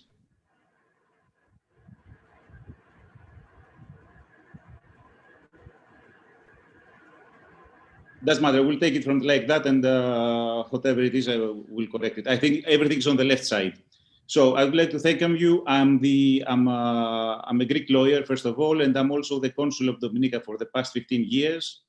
I'd like to say that India and Dominica have a lot of common things. We have a lot of Indian origin nationals. Dominica's program was established since 1993. So all over these years, we have had and we have Indian requests, and we have admitted several Indian nationals as Dominican nationals. I would like to refer to one comment I've seen from the participants, from a dear colleague. Indeed, Capo Verde and Belize had programs, but the sustainability of the Dominica program and St. Kitts program have shown that they have stayed over the years. Belize and Capo Verde programs, due to their internal issues and international issues, have lapsed to exist. So I will take my my presentation. For those who need to have a bit of geography, Dominica is not the same island as the Dominican Republic. It's a single island between Martinique and Guadeloupe.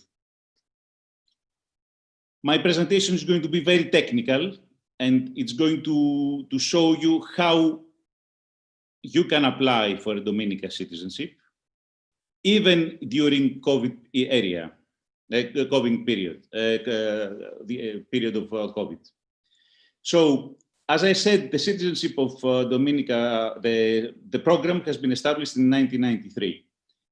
It has the niche, it has the entry level for all single applicants all over the Caribbean programs, and it starts at $100,000.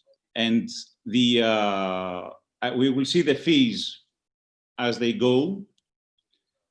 You have single applicants for $100,000, couple applications for $175,000, family applications for $200,000, and every additional person has to pay $25,000. For a real estate program that I will show you later on, the amounts are $25,000 for a single applicant, $35,000 for a family, and $70,000 for a large family, more than 6 persons.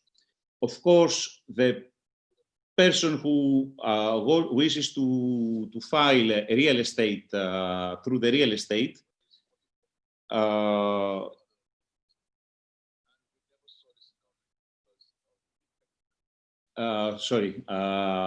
he has to invest in one of the real estate programs that are government approved.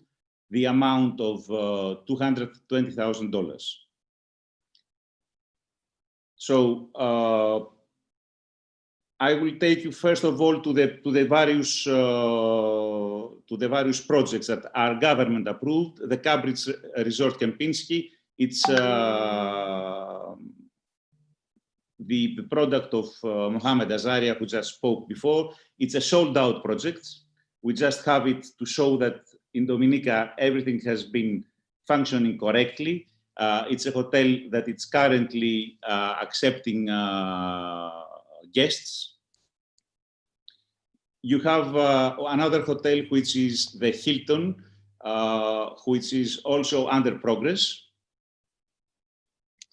And you have the Secret Bay, which is a small boutique hotel where you can buy for more than $1 million a single villa for you, and you can use it for the citizenship option, or you can buy a share in one of the villas. Now, it has to be explained.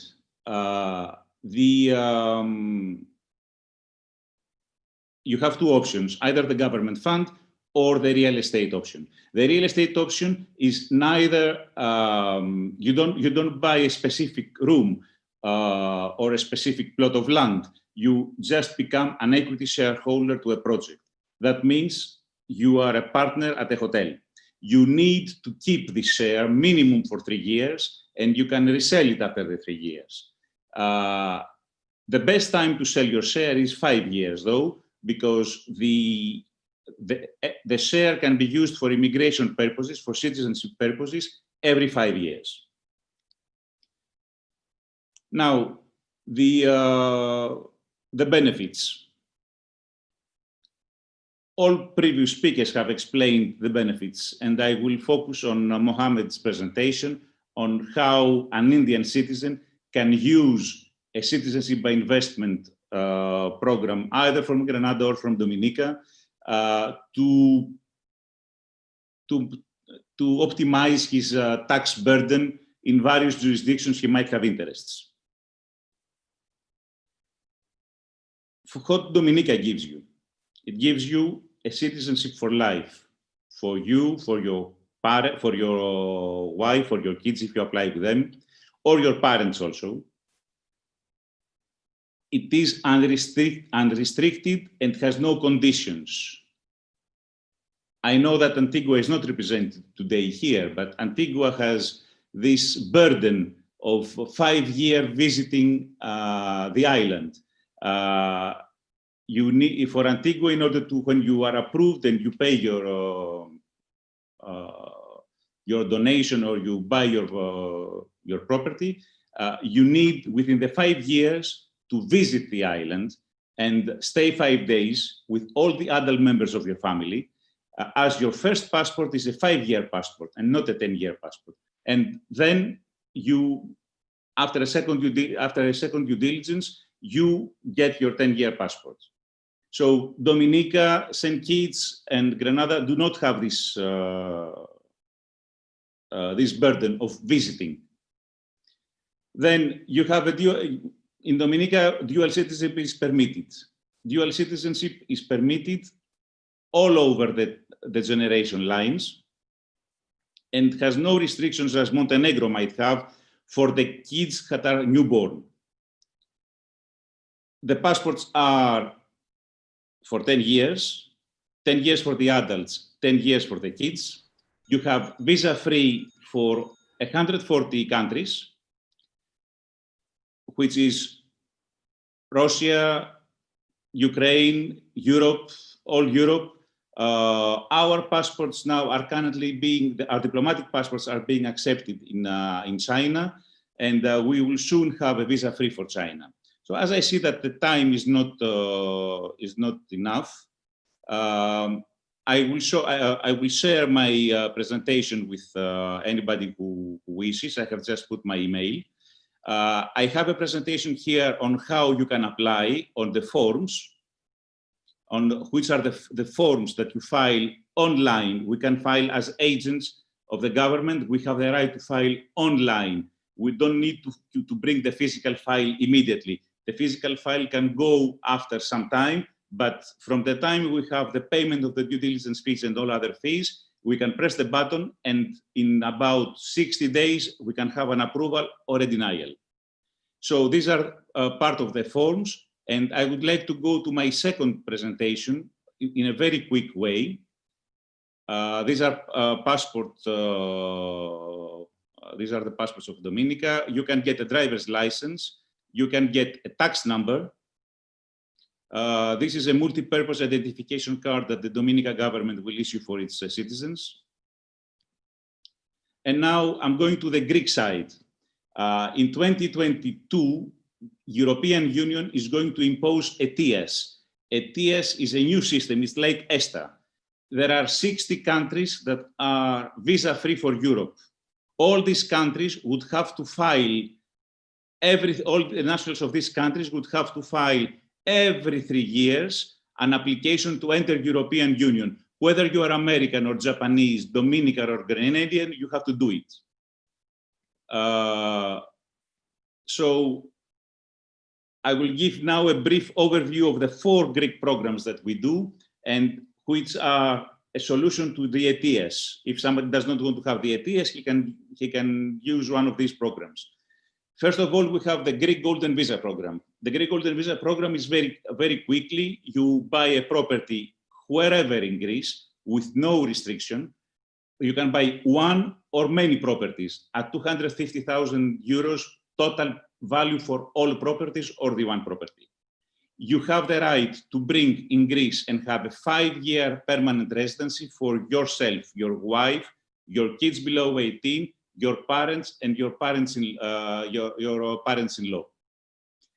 The kids that go above 18 can extend on a personal basis their residence visa up to 23. This is a very successful program. There are 9,000 applications. We are one of the leaders in Greece, and we are one of the leaders in Greece for the simplest reason that we do the due diligence for the client, we act for the investor, we don't act for the promoter, and we safeguard the interests of our clients. We will give you our opinion. We can have an appraisal of the property. We will tell you whether the property can be valuated at the price they are proposing for you to buy it. Then you have also, under the Golden Visa, other options. If somebody does not want to buy a property, you can have a fixed term deposit of 400,000 in a Greek bank. These are the other options. I mean, you can have 800,000 in the stock market, 800,000 euro portfolio in the Greek stock market. All of them, they give you residence permit for 5 years for the persons of the family, for your dependents, as I have described before. Now we have another program which is very trendy in India. It's the financial independent persons. You have to show that you have an income of 2,000 euro per month from a stable source. Actually, there is a new law that came out 5 days ago, and now the interested party can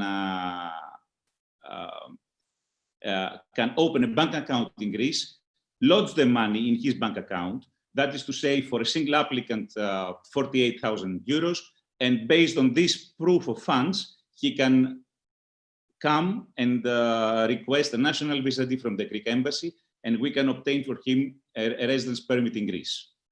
This is the entry level of all European residence permits. It is something that if a person is a little bit well off, we can do it. Third, we have the non-dom tax regime. It's a brand new law of the Greek government. You can establish your fiscal residence in Greece. There are only three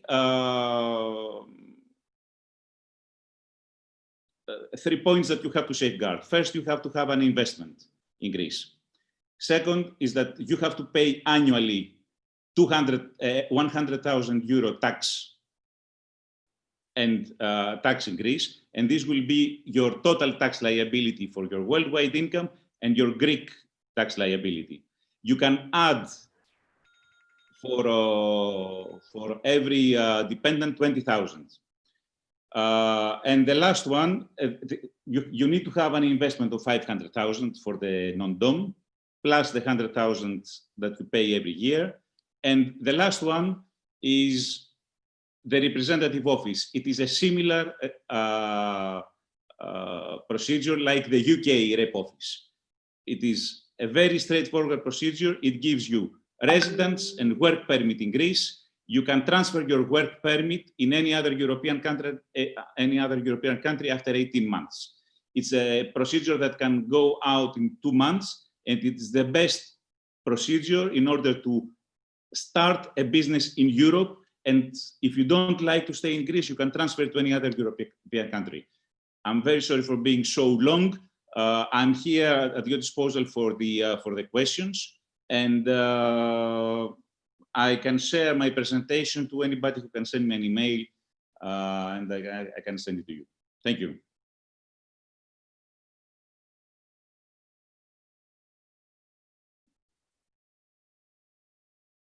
Mr. Ajmera, please unmute. Yeah.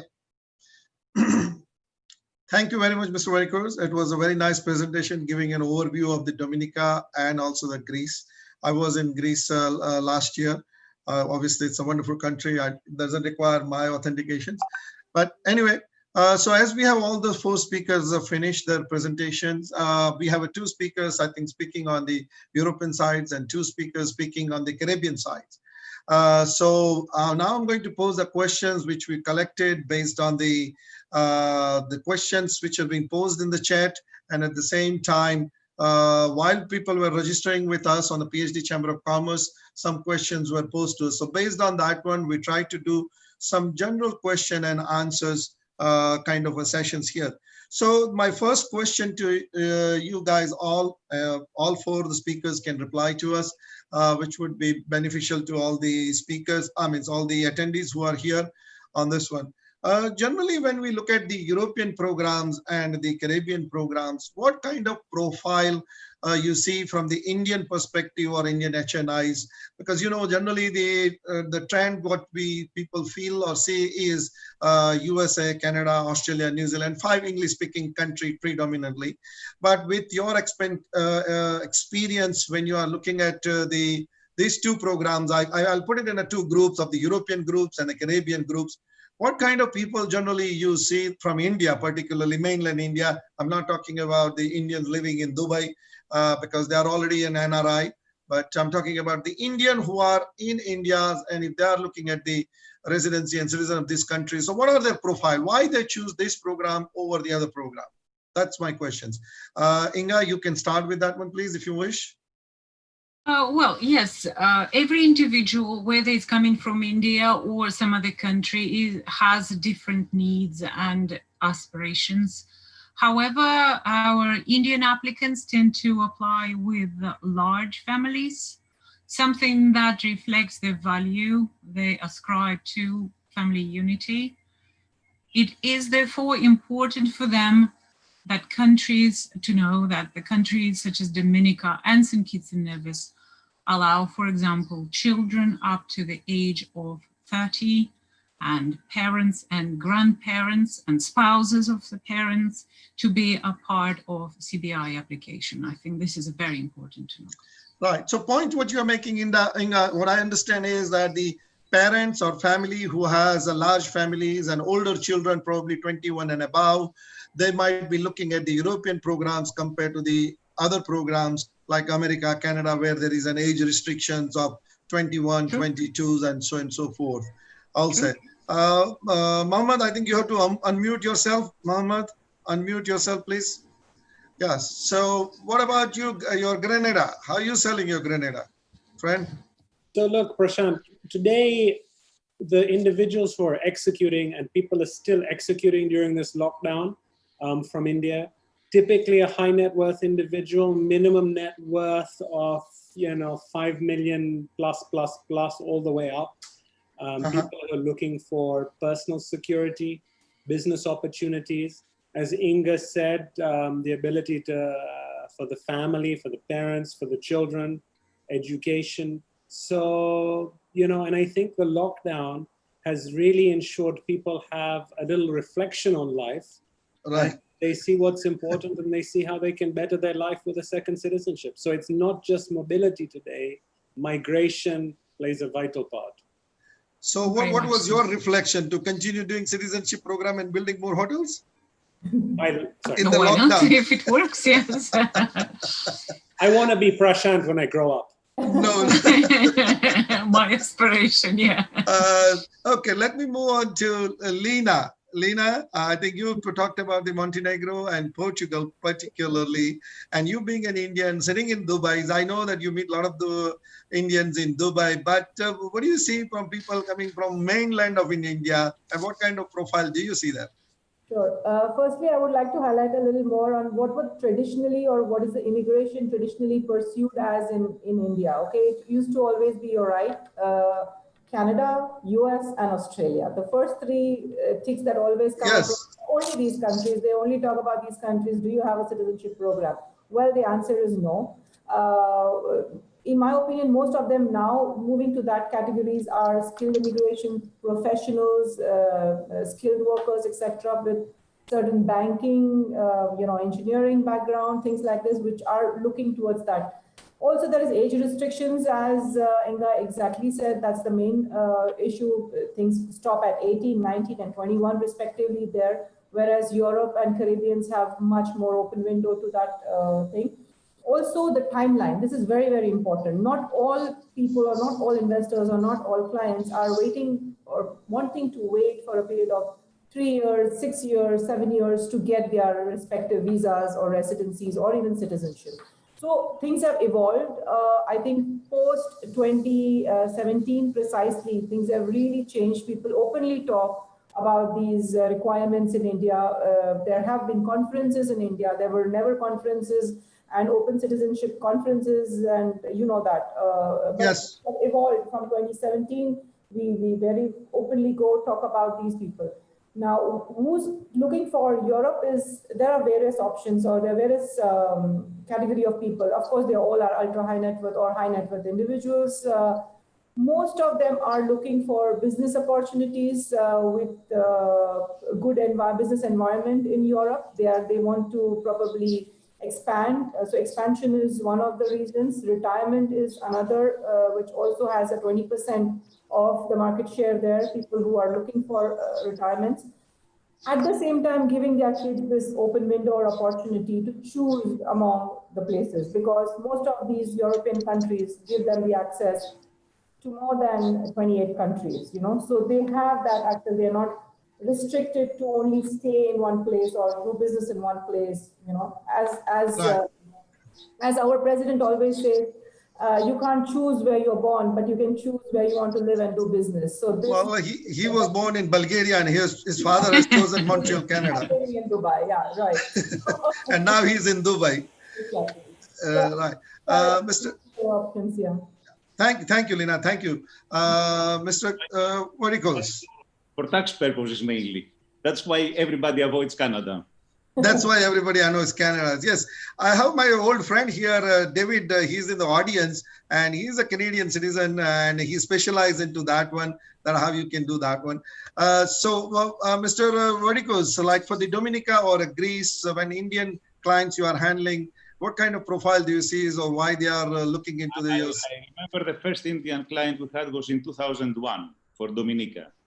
He was handled by my late mother. And he is an Indian origin now holder. He is still a client of ours. I can divide the Indian clientele in the very well-off Indian clientele with major interests, ultra high net worth Indians who mainly come to Greece to invest for a house, not a 250, a million and above house.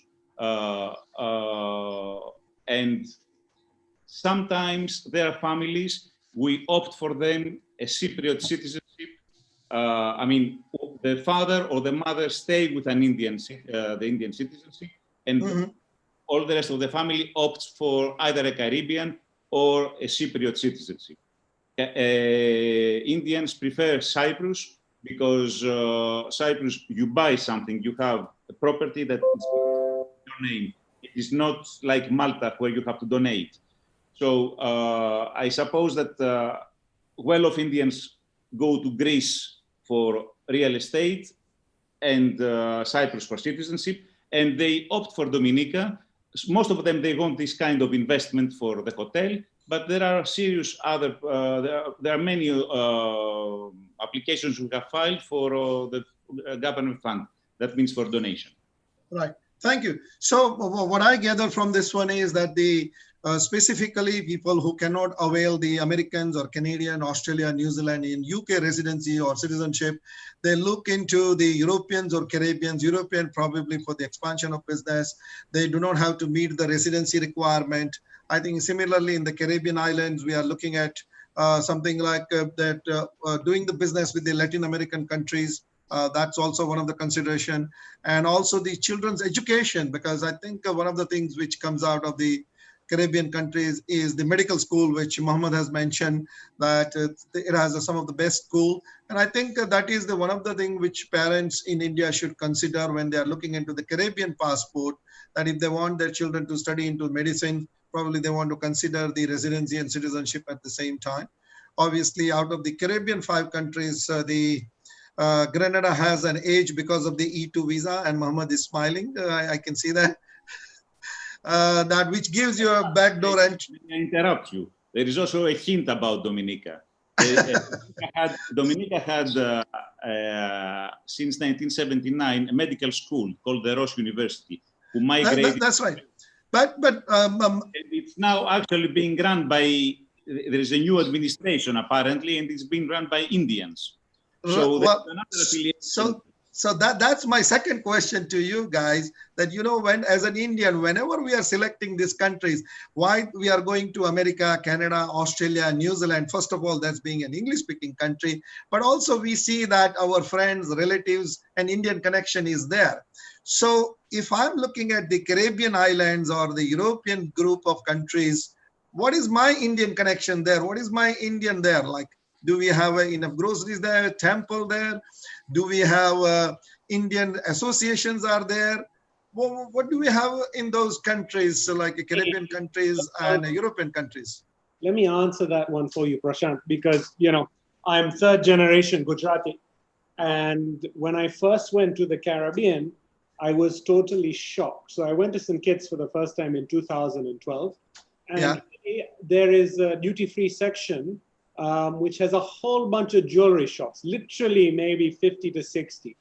All of the people owning those shops, ex-Goldsuk from Dubai, Sindhis, Gujaratis, 5, 6 really good Indian restaurants. Now, I can't talk about groceries because I haven't had the benefit of going to the supermarket. But, in terms of Indian cuisine, it's there. I've seen mosques and temples. And remember, there is a strong Lebanese and Indian background in the Caribbean. In Tobago, lots of people were sent there under the British Empire, and the Lebanese went there as traders. So ethnically, it is not as diverse as many other countries, but more diverse than you expect. Huh? So there is an Indian connection, is there? I think that's what we need to bring out, or we have to see. Because with your bank manager, the bank manager of really one of the largest bank in Grenada, he's Gujarati.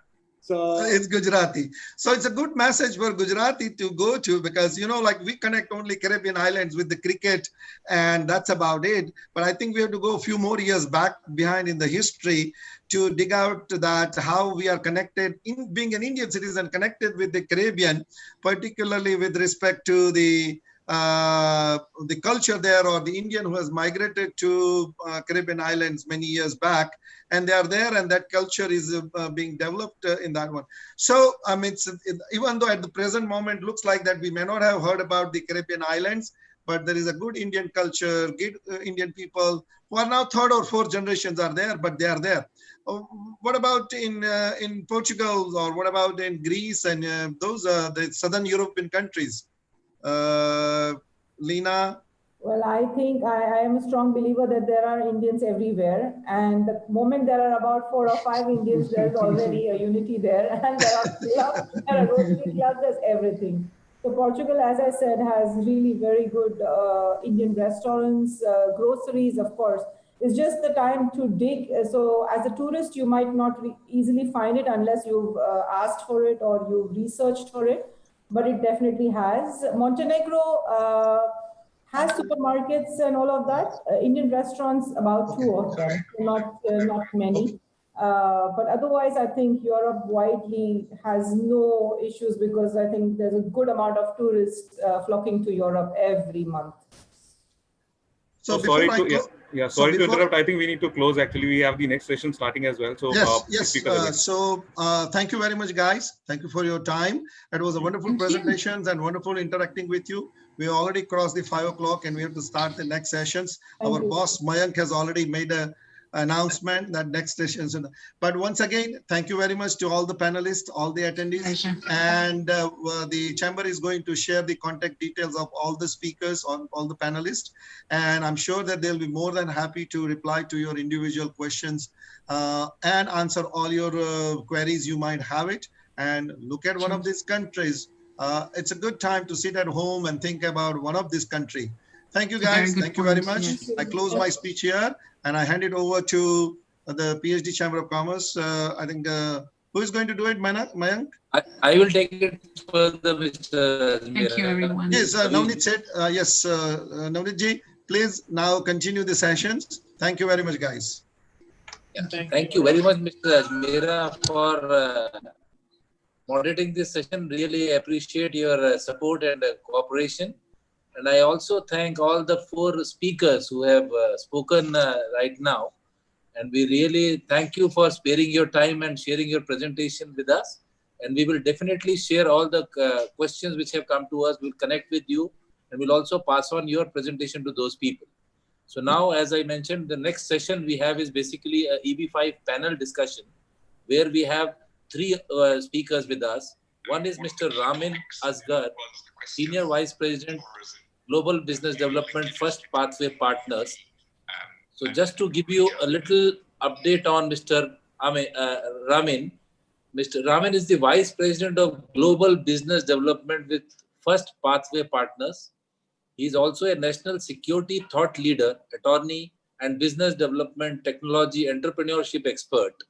Mr. Asghar is a highly decorated veteran US Foreign Service officer with the Department of State, with extensive global expeditionary combat field and headquarters experience in the diplomatic, commercial, trade advocacy, counselor, political intelligence, political, military, economic, public diplomacy, and the research and analysis areas.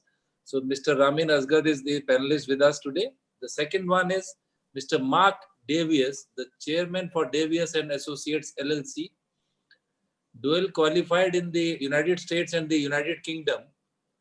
Mark Davies is the global managing partner and founder of Davies and Associates and chairs the firm's investor visa team and focuses on EB5, L1, E2, citizenship by investment and other business and investor visa solutions. A former general counsel, Mark is relied on as primary counsel to corporations, investors, non-profits, and businesses of all sizes. And another gentleman we have with us is Mr. Mark Hogan, the Vice President of Project Development, CMB Regional Centers. Mr. Hogan oversees CMB's teams responsible for the identification, due diligence, and underwriting of the projects, receiving loans each of CMB's EB5 partnerships and development of each of CMB's EB5 partnerships. In his role as Vice President of Project Development, Mr. Hogan is directly involved in the structuring of each of CMB's EB5 loans, as well as the development of all projects. Project-related documentation needed to support each USCIS submission. Mr. Hogan is also instrumental in developing and maintaining both new and ongoing business relationships. Mr. Hogan attended Illinois State University, where he earned a bachelor's degree in history, education, and politics and government. So now I request Mr. Mark Davis to kindly take this further and moderate this session. Mr. Mark, please. Right, hello, can everybody see me? Yes, we can see and hear you. Great. So I'll start off just with a couple of extra words. You know, when I think about Indians, I've spent most of my time in the last probably 7 years in India. I left India and then India closed her airspace, so I couldn't come back. But I'm in our office in Vietnam, and you know, we see Indians here in that there are Indians looking to invest in Vietnam at the moment. So that was a little bit of a surprise for me. So everywhere we go, sort of around the world with our firm, we see Indians. But this panel is about mainly focused on EB5 and some of the US options. As was explained, we have with us two of the largest and most prestigious and established US regional centers who work in the EB5 area and in the E2 area as well, in the investment visa zone, who are CMB and FPP, our first pathway partners. We've had the pleasure of working them with our firm for many years. On the E2 front as well, you know, it's nice to hear Mohammed's voice. We certainly have been active sort of with the investment visas with Mohammed. So to kick this off, I think, you know, we would like to, first of all, perhaps just give a little overview of the EB5. Most people on this call are probably familiar with the EB5, but if somebody isn't, then it might be helpful to do that. Matt, are you here? Yes, I'm here.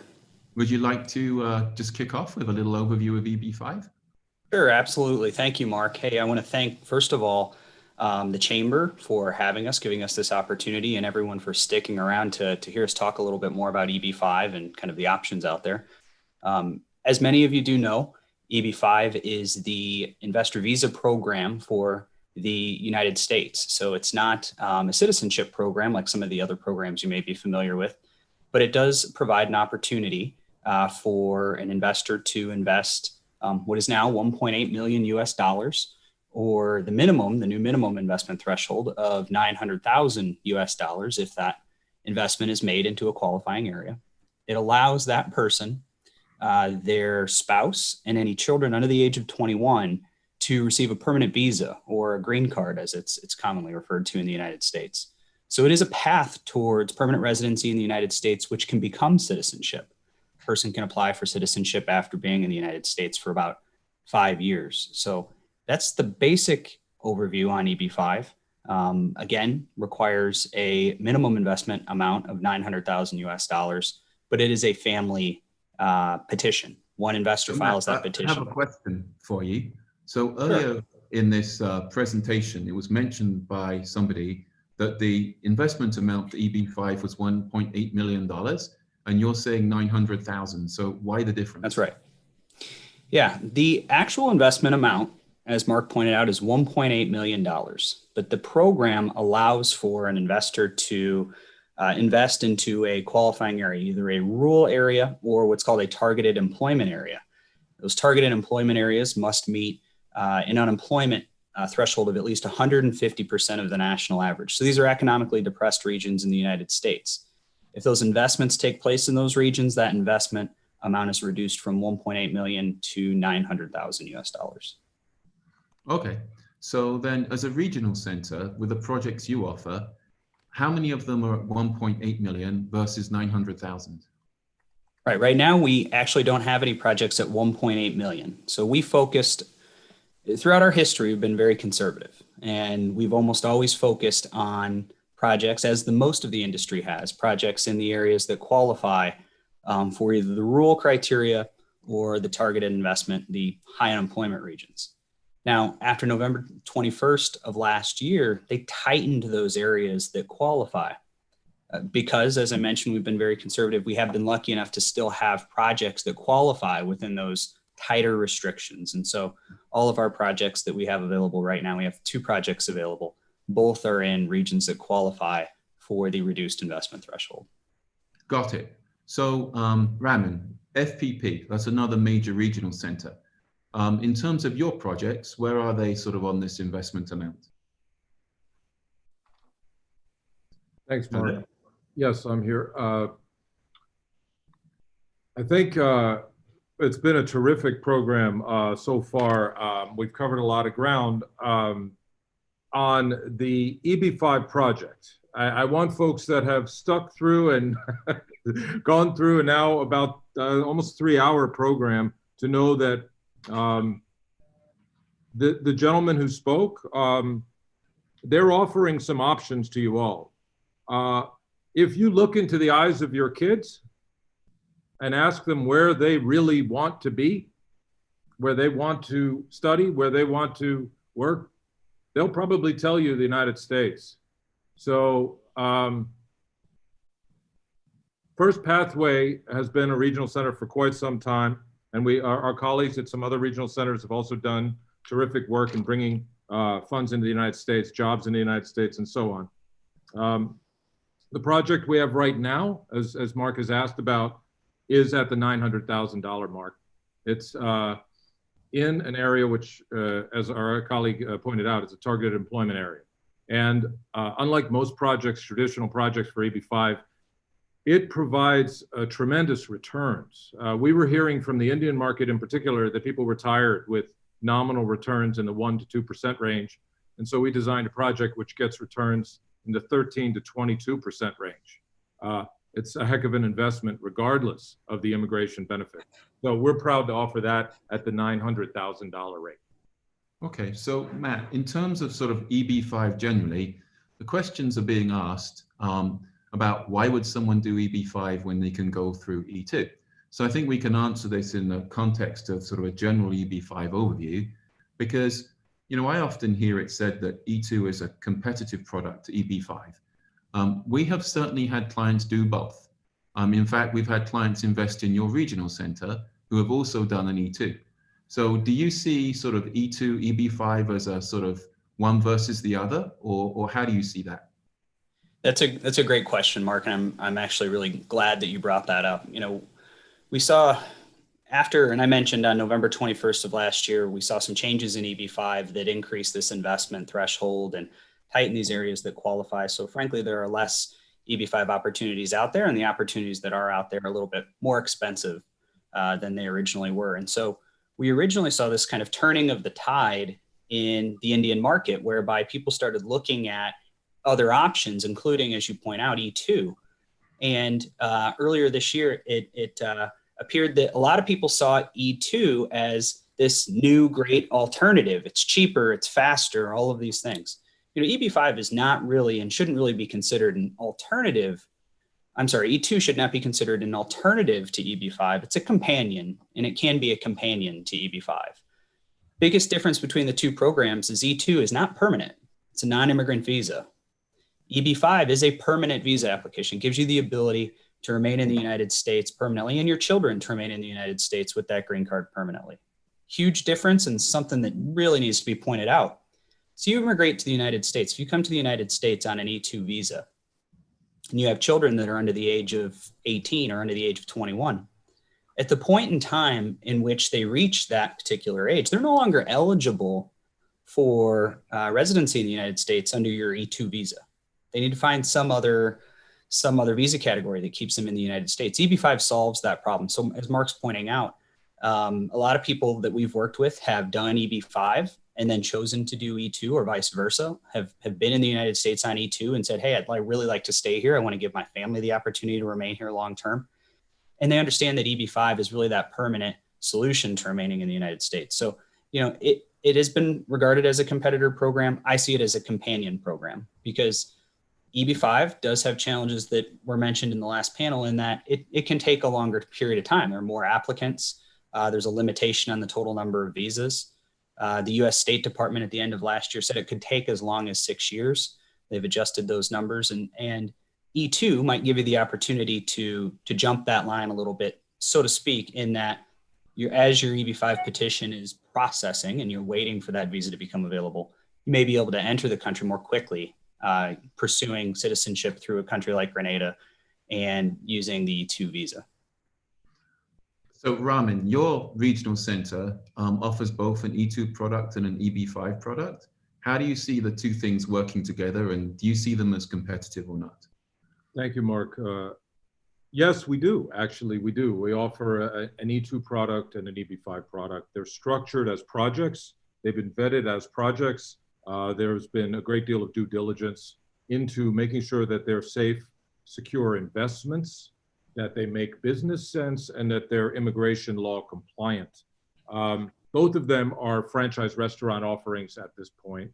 The Teriyaki Madness franchise restaurant offering can be done as an EB5 project. It can be done as an E2 project. If it's done as an EB5 project, you go through the procedures that the EB5 requires, which is a filing in the United States, an eventual approval by USCIS, and then the application is sent for an embassy or a consulate to call you in for an interview.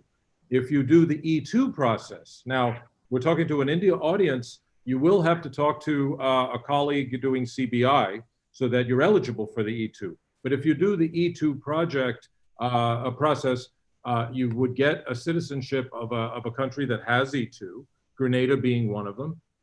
And that would take a few months. And then after that citizenship is secured, you do an E2 process, which at most takes another few months. So the big difference, really, it's not a competition. It's more of a question of what is it that you want. The first thing you have to consider is what's your time frame.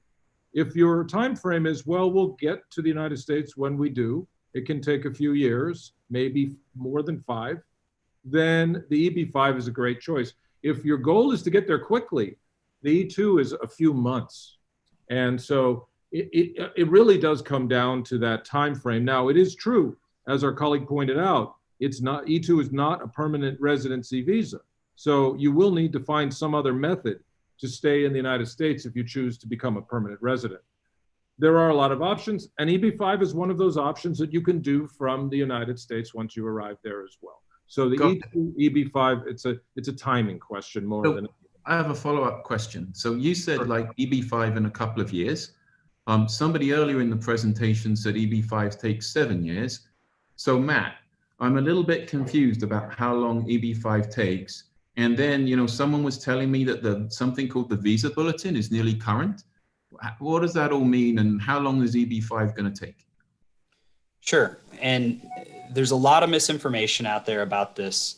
And there's a lot of people, kind of venturing guesses that are really all over the map. What we do as a regional center is that we look to follow the guidance that's out there and the information that's provided, in particular from Charlie Oppenheim, head of visa control at the U.S. State Department. He's spoken at various industry events, and usually a couple of times a year, he'll provide updates to the industry on how many visas he thinks are currently in the queue for countries that are impacted. And really what we mean by impacted countries and why there's a backlog is that the program itself only allows for 10,000 visas. And that includes applicants as well as their spouses or children. So when you start thinking about how many actual EB5 applicants can pursue EB5 in a given year, really, comes down to probably a number between, 3,000 and 4,000, because each applicant may or may not have a spouse or a family member, a spouse or children who are also part of that visa application that are going to consume some of those 10,000 visas. Now, beyond that, each country is also capped at receiving only 700 visas each year. India right now is consuming all of their visas annually, and there's a backlog that's formed. Over the last couple of years, the State Department and Charlie Oppenheim, the gentleman I spoke of, has provided updates, and he said that he believes that number could be anywhere between a couple of years ago. He said he thought that it could be 7 years, maybe 8 years, meaning there are enough people pending visa applications to consume all 700 visas for the next 7 or 8 years. He revised those numbers at the end of last year, and his current expectation is, I believe, about 6.5 years as far as how many people are in the queue, how many years will go by if you were to file today, how long it would take for you to become eligible for one of those visas as the rest of the people in the queue receive their visas. That's the biggest reason why there's a backlog. Now, how those numbers can change is exactly as I mentioned. We're not talking about applicants, 700 applicants. We're talking about, 700 EB5 petitions. We're talking about visa applicants. So let's just say I have a young person in the United States who's working there on an H-1B visa. They're single, they're not married, they have no children, but they decide they want to pursue EB5. They file their petition, and with their petition, they'll only consume one visa. If it's a family who's living in India, residing in India. They have 2 children. They both want to live in the United States, and that husband or wife is married and bringing their spouse. Well, that one petition will ultimately consume 4 visas, and so there's a little bit of an unknown in there as to how many actual visa applicants there will be over that period of time, because there's a bit of a lag in the data. They produce data on how many petitions have been filed, but not necessarily how many visa applicants are pending. That's why those updates are important from our standpoint. We really echo the updates that have been provided by the leaders by the people in the positions that should have the relevant data, people like Charlie Oppenheim from the US State Department. So when Mark, to jump to one more topic, when Mark points out the concept of the visa bulletin, what he's talking about is each year, as I've pointed out, each country is given 700 visas. And before those visas are given out, they consider that that year's visa number or that year's visa bulletin to be current, meaning if you received your EB-5 I-526 petition approval, if they have not yet given out 700 visas that year, you would be eligible to go apply for your visa. You would immediately be able to get a visa. And so let's just say you filed your EB-5 petition 2 years ago, you got a quick adjudication and an approval, and the visa bulletin was current, you'd immediately be able to go apply for that visa. There is an expectation that's been shared that the visa bulletin may go current by the end of this year, meaning a person from India who's applied, who gets a 526 petition approval, may be immediately eligible to apply for their visa. And the reason why that is going current is in part because there's a lag at the USCIS, the governing body for EB-5, in processing of those visa those EB-5 petitions.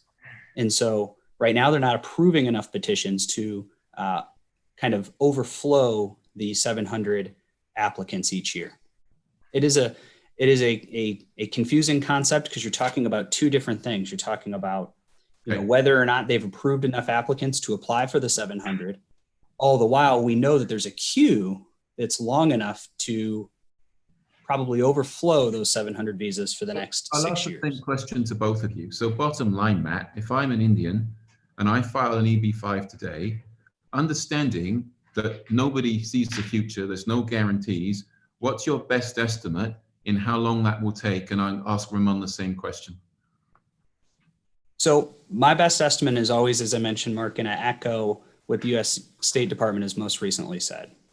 My anticipation is that they will ultimately begin processing these 526 petitions, and investors that receive those petitions will continue to grow. Those visa applicants will grow and will consume those 700 visas annually each year in advance of new applicants receiving approvals. And so I do still think that the likelihood is that the wait time is probably around 6 years. Okay. Ramin? Yeah, Mark. Well, I mean, I don't want to, we've gone into great technical, discussion of this. Look, currently USCIS is in backlog in essentially every category. EB-5 is no different. State Department is, at this point, understaffed and deeply disorganized at the senior levels. This is having an effect, and there's no real good reason to say that when some official says something, we should go out and tell everyone that they can go ahead and make plans on this number of years or that number of years. The bottom line is, this area has become technical and very complicated. There are experts like Mark, like both Mark and others, and myself who help guide people through this.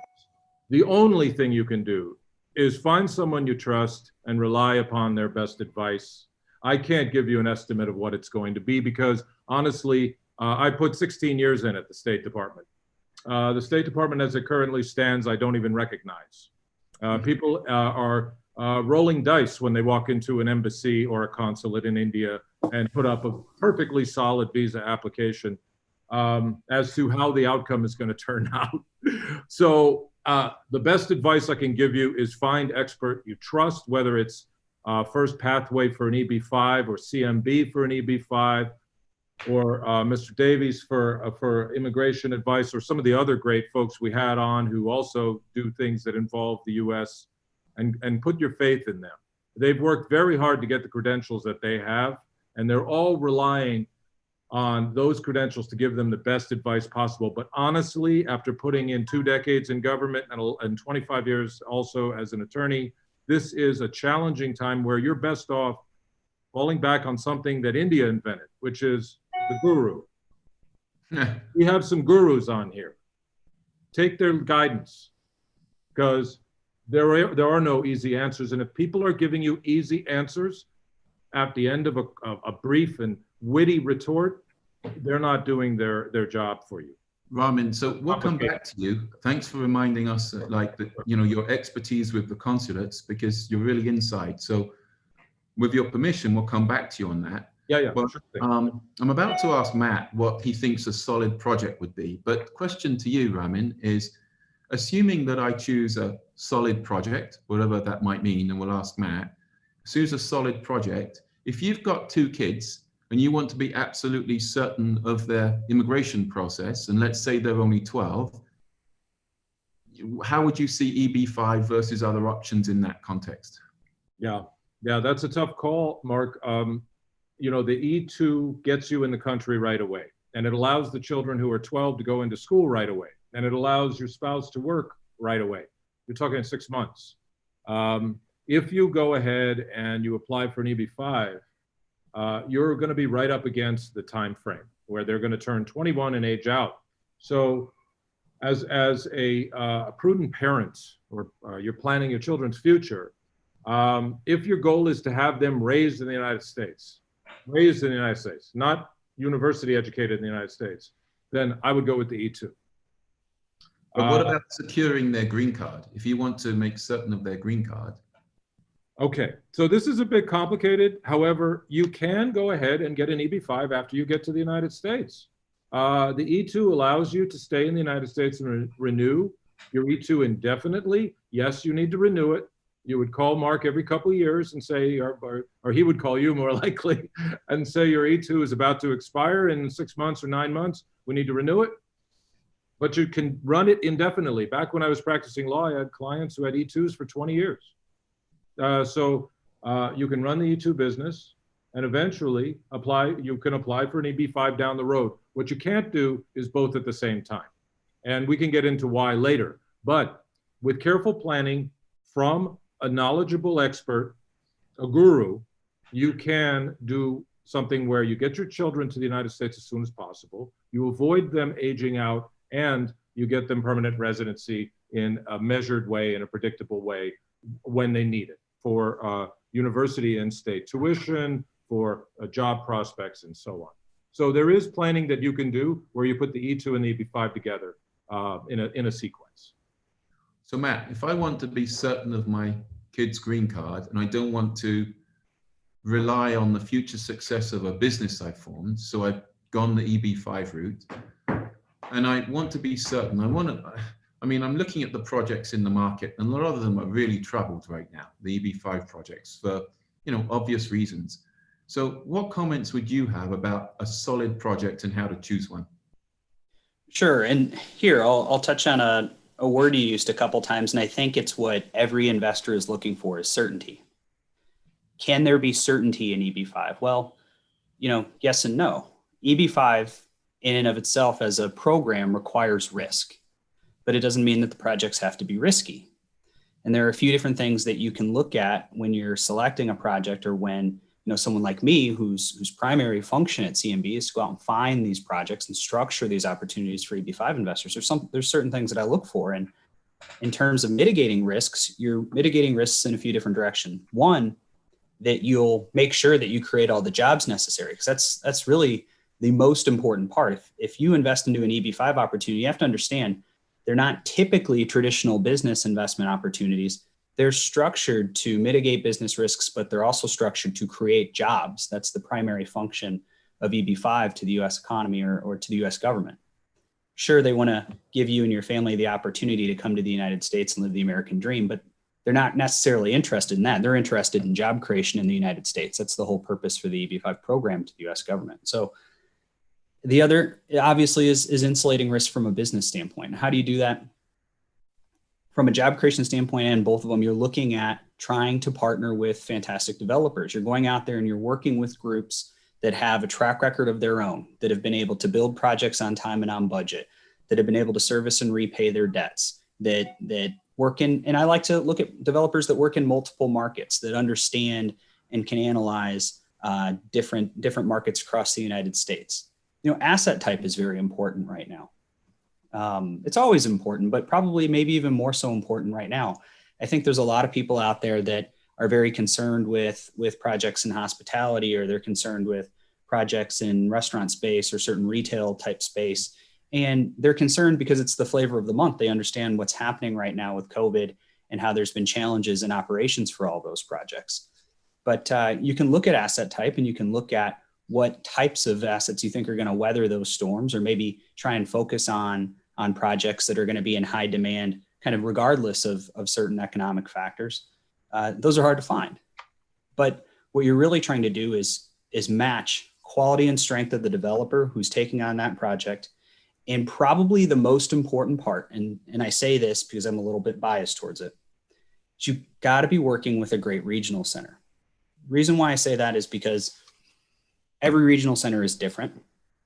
We structure our projects as a loan, and we serve as a fiduciary for our investment partnerships.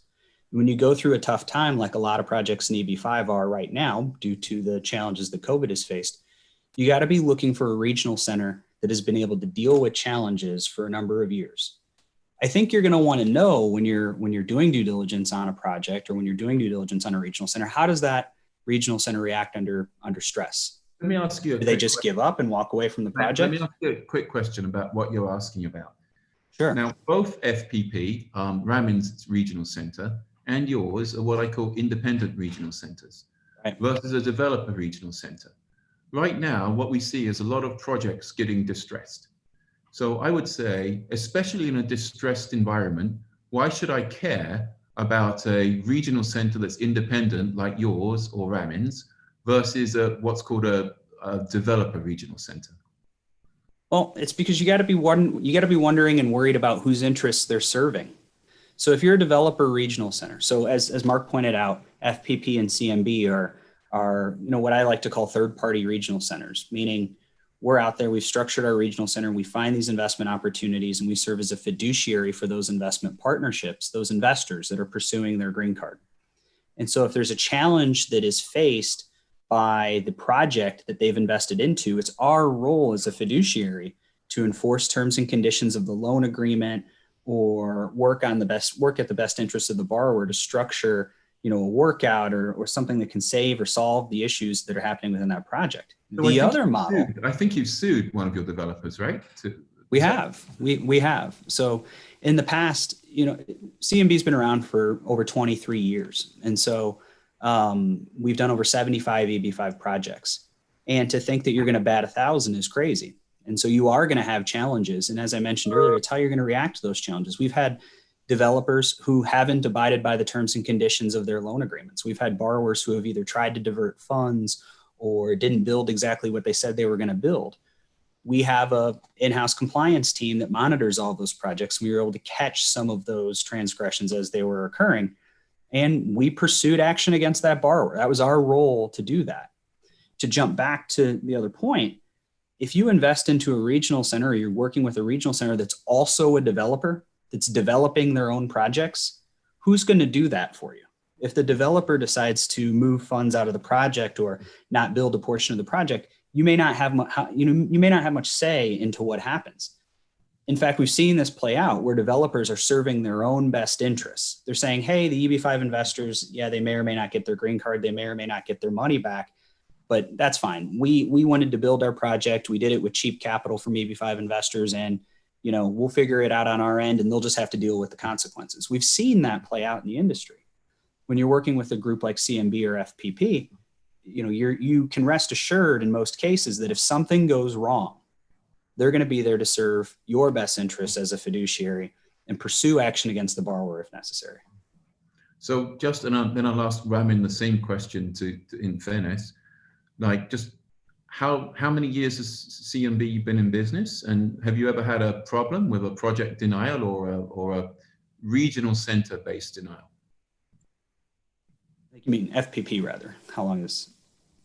Yes, no, for CMB. How long have you been around? CMB. Yeah, yeah. Have you ever had an issue with an approval that's project based? Actually, no. So CMB was originally established in 1997. So we've been around for a long time. As I mentioned, we have 75 EB5 investment partnerships. We've never had a project denial. Okay, Ramin. Sorry, I'm just getting time warnings, Matt. So go ahead. Ramin, same question. So FPP and how long have you guys been around, and have you had any project-based issues? Yeah, we're proud to say we have had 100% track record of approvals, project success, and in the case of EB5, while this is not guaranteed, and it's important that folks realize it, it's not guaranteed that the principal returns to you at a certain period of time after X number of years that you get your money back. We cannot guarantee it. All we can do is say that we've had 100% success rate in returning principal capital to investors in our EB5 projects. Gotcha. We've had so another question that's come up, sort of changing topic slightly, and still going to come back to you on the consular advice. Another sort of slight topic is this business of, well, there's regional center EB5s like you and Matt's team offer, and then there's the direct EB5. Yes. So now I'll say that, in India for almost 10 years, and it's very common for an Indian investor to ask about direct EB5. I would say 8 to 9 out of 10 of them, when we really talk to them about that in detail, change their mind and go regional center. Right. So why do you think that might be, and how do you see direct versus regional center? Right. Well, my colleague Matt, he mentioned the risks involved with having a developer-based regional center.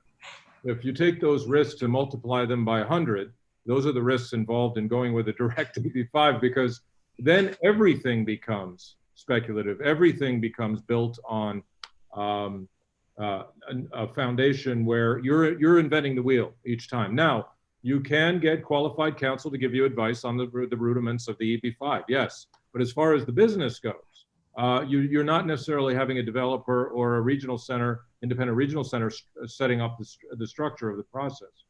So only 5% of the total EB5 numbers are direct. And there's a reason for that. The job calculations for a regional center are much easier to meet. That 10 job threshold is much easier to meet because you can count direct, indirect, and induced jobs, which we can get into the definition if there's an interest. The main point is you're building that job creation number of 10 per each investment off of an economic projection, not off of essentially collecting tax returns of each full-time employee, which is what you need to do for a direct EB5 investment, which is a much, much more challenging job creation threshold. So as you say, if anybody who stops to think about it and looks at and compares the two, the regional center option versus the direct option, will, in almost every case, pick the regional center option. Got it. So let me come back to your sort of kind offer earlier. As a former senior US State Department officer, what views you have on the consulates in Mumbai in India in this context. I mentioned Mumbai because that's where the immigrant visas are going at the moment for EB5. But what helpful insights might you have in that context? Well, Mark, thank you. I mean, it's something that we're all dealing with EB5, with E2. There's a couple things that have been happening lately, and I'll do a 1 minute on this. In 2017, there were two pieces of guidance that went out to all diplomatic and consular posts. One of them had to do with Buy America, Hire America, and the other one had to do with extreme vetting.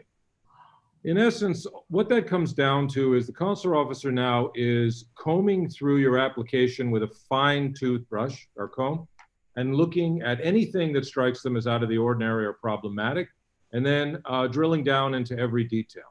What does that mean? That means that your application has to be exceptionally well prepared, but more than anything, you have to know what's in your application. And if I had to pick the number one reason why people get into a challenge at the consular interview stage, it's when they don't know what's in their own application well. And that comes down to them taking the time to speak with their immigration attorney and the regional center, if it's a regional center that supports them in this role, to prepare for their interview. So knowing that the consular officers are looking at the applications almost from scratch, not taking it as a given that they've been approved already back in the United States, but taking it upon themselves to review them again from scratch, it's very important that it not be treated as routine. Look, EB-5 applicants, E-2 applicants, high net worth individuals are applying for investment-based immigration. By and large, they're very successful people. They're intelligent, they're capable, they're articulate. They go into a visa interview and they think it's going to be a routine slam dunk. And often, unfortunately, these days, it is not. So the main point, the main takeaway is know what's in your application and don't scrimp. Don't take lightly the idea of preparing adequately for you. I have one more question for Matt. And then if you could, I'll come back to you to like summarize your biggest sort of one tip overall, and then we'll go to Q&A. So Matt, here's the question I have.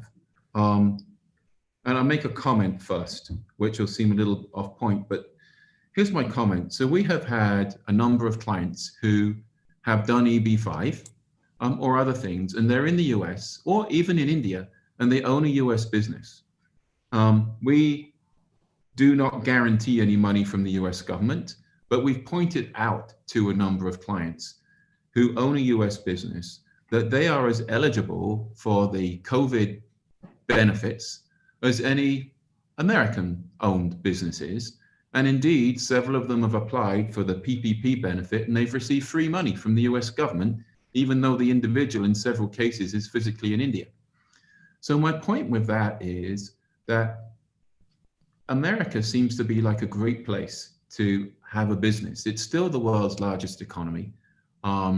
It's a great place, I think, to have a business, and the US government support it no matter of where you're from. For example, Indians receiving COVID virus money. So my client commented that he received far more benefit from the US government for his small subsidiary in the United States than his much larger business in India from the Indian government, which is interesting.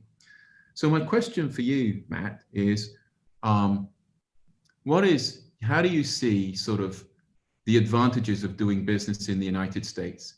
And how do you see that leveraging EB-5? Because one of the questions we have is, what's the advantages of EB-5 over E2L1? So if it's possible to sort of knit those two things together and sort of provide that information, that might be helpful. And then if you can think of a summary sort of one tip, I'll come back to Ramin for his tip.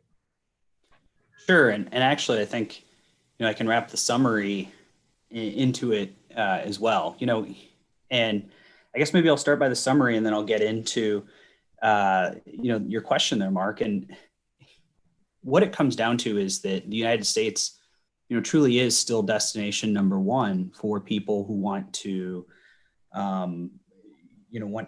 to leave their home country.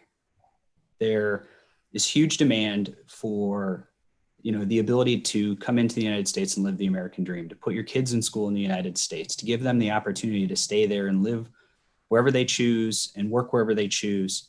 And in part, that's because of the strength of the US economy. Even in down times, the US economy still shows strong promise. Even in times like COVID, there's opportunity from the US government through these various relief packages to be able to help prop up businesses and allow them to weather the storm of bad economic times. The US is, the world economy follows the US economy. When the US economy starts to go down, typically you see ripple effects throughout the world. When the US economy is strong, vice versa. And so you see the benefit of being in the United States long-term, being in the benefit of the United States on a permanent basis And that's obviously what EB5 can give you. That's the biggest advantage of EB5 over some of these other visa categories. The other thing is that, although there's a wait time, although there's a lag time, as it was pointed out earlier, every single visa category is also backlogged. Every single visa category into the United States is jam-packed full of people who want to be there. And so that also kind of rings through to the idea that it's still kind of destination number one, still the place that people want to be. I guess to tie it into your question, Mark, when you're talking about, comparing and contrasting, when you're talking about advantages of being in the United States on EB5 versus being in the United States on some of these other visa categories, that's really what it comes down to. It comes down to the permanency of it. People want to be in the United States for stability of the US dollar, stability of the economy, the ability to pursue educational opportunities in the United States. EB5 gives you the kind of clearest path, the almost not quite passive, but almost passive path when done through a proper regional center, to be able to make that investment, do your due diligence, but to be able to make that investment and to kind of sleep well at night that if you're working with a great group, if you've picked a good project, that at the end of the day, you're probably going to receive that green card. You're probably going to receive that capital back. And those same levels of certainty don't exist with some of those other visa categories. Ramin, so if you were to have one piece of advice or one hot tip in this area, what would it be? Well, there's a hot tip, and there's one point I wanted to make. It just ties into the first panel. One of the effects that COVID is going to have is it really will thin out the herd as far as regional centers go. There are regional centers that are fairly marginal and have projects that probably can't work unless they absolutely get a perfect result on their goals. A lot of those folks are probably not gonna last too much longer. Matt, Mark, it's been a terrific conversation, and I just want to say the best way to look at it as floor and ceiling. If everything goes to heck with COVID and this continues and the future is bleak and everything else, what passport would you rather have in your hand down the road than a US passport or permanent residency or a reliable long-term visa? Would be an American one if the world really goes into a very severe crisis. And that's the kind of thinking that you have to do sometimes as a responsible parent or a business owner. But more importantly, the ceiling. What if everything returns to the way it was and things are humming along and business is booming and globalization is working and the Indian economy is growing, the US economy is growing, and you're a business leader with lots of capital and your business is growing? What business location and passport and immigration status would suit you the best? An American one. So the floor and the ceiling, it's something to keep in mind as to why America is still the best choice you can make. Okay, so just looking, we got a question, and then there may be more questions I can't see that someone else can ask, but you can both see it. But let me read it out so that this has gone to attendees too. When a foreign business person wants to have a green card, parentheses, which means being a US person for tax purposes, is a tax decision. So my question is, what is the benefit of getting a green card through EB5 versus EB1C? Yeah, I would say the benefit of getting through EB1C, I'll defer to you. That's an employment-based green card application.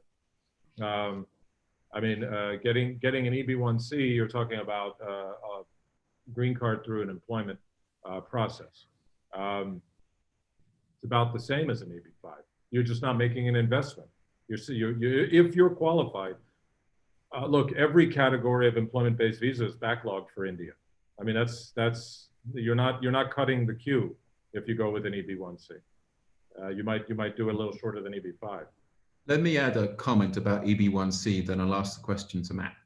My comment about EB1C is I see a lot of materials, and I won't mention any names, but I see a lot of materials that bluntly I think are scams, suggesting this L1 EB or L1 stroke EB1C route works for anybody. You have to qualify. And to do L1 or EB1C, you have to have worked in a foreign business for an applicable period of time, and there's a number of qualifications that apply and conditions that apply. I have seen a number of agents, a number of businesses offer the EB1 or L1 solution, saying, oh, don't worry about that, we can fix it. We can fix an Indian business, etc. As a consular officer, and then I'll come to Matt, what would be your advice on something like that, Ramin? Yeah, the days of kind of jerry-rigging, if you will, like slapping together a business for the purposes of immigration through a cousin who is conveniently placed or through some kind of other shortcut, those days are over. If you go into a consular interview trying to do that, bear this in mind. On the off chance that you do get away with it, you have now laid the foundation not only for your green card to be revoked, but your citizenship to be revoked, because you've misrepresented to a consular officer. So if you think that the scope of information available to consular officers in the US government is going to decrease and somehow they're going to forget about all the things you said at your previous interviews, they're not. So when you go in for each successive immigration benefit that you, whether it's naturalization, whether they're going to review everything you've ever done with a fine-tooth comb. That's a really good point, because if you obtain a US passport, US citizenship, there's one condition, one time they can revoke that citizenship, and that's if they show that somewhere in your immigration process you've committed fraud. So misrepresenting that you've had a job that you haven't is fraud, and that would provide a basis for them to revoke your US citizenship later in the process. Matt, what comments do you have? Actually, I really don't have much to add to that, Ramin. That was that was fantastic to have pointed that out, and that's, that really becomes the crux of it. It's the complications of doing EB1C, and you should never think of it as, again, as I mentioned earlier with E2 being some sort of shortcut. You're not creating a shortcut if you're putting something together haphazardly. You're not doing it right. You risk jeopardizing your pursuit elsewhere. Okay, so more questions. How do we read the questions from the screen, or?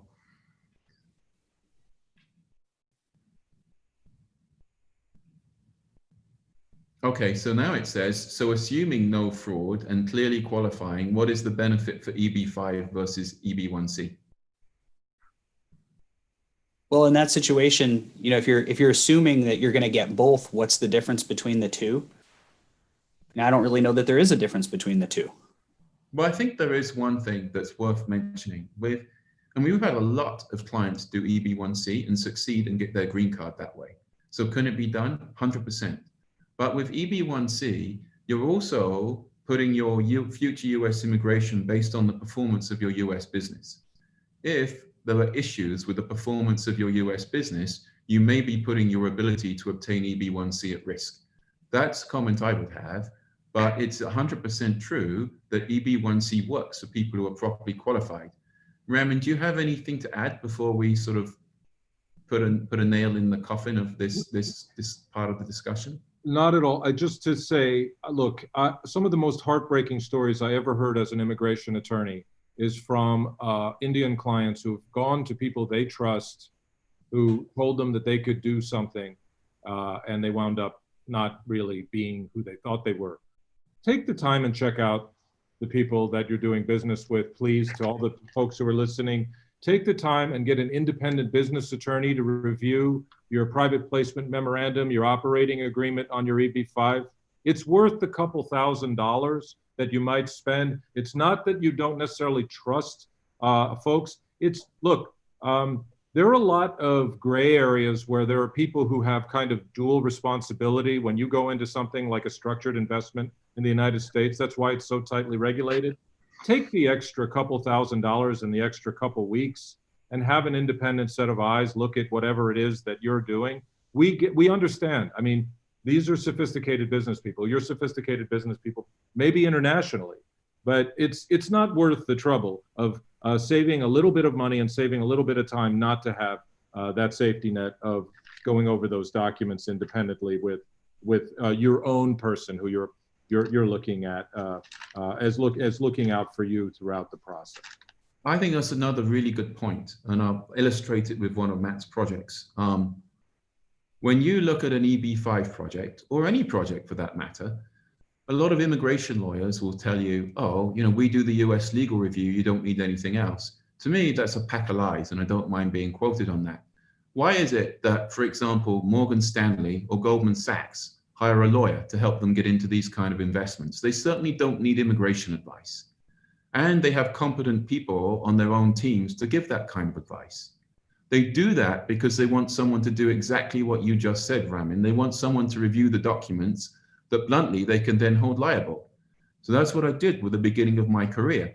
Just to use an example, Matt has a project that's building a warehouse. If he wants to say who the tenant is, he can do in the past. Now, that warehouse was 100% leased in advance, which is a benefit. But one of the things that you have to bear in mind is that what's the quality of the lease?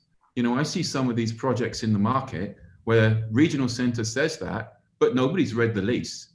So how do you know that the lease doesn't say that the tenant can cancel whenever they want to? It's completely meaningless nonsense. No US investor would go into a project like that without reviewing the lease.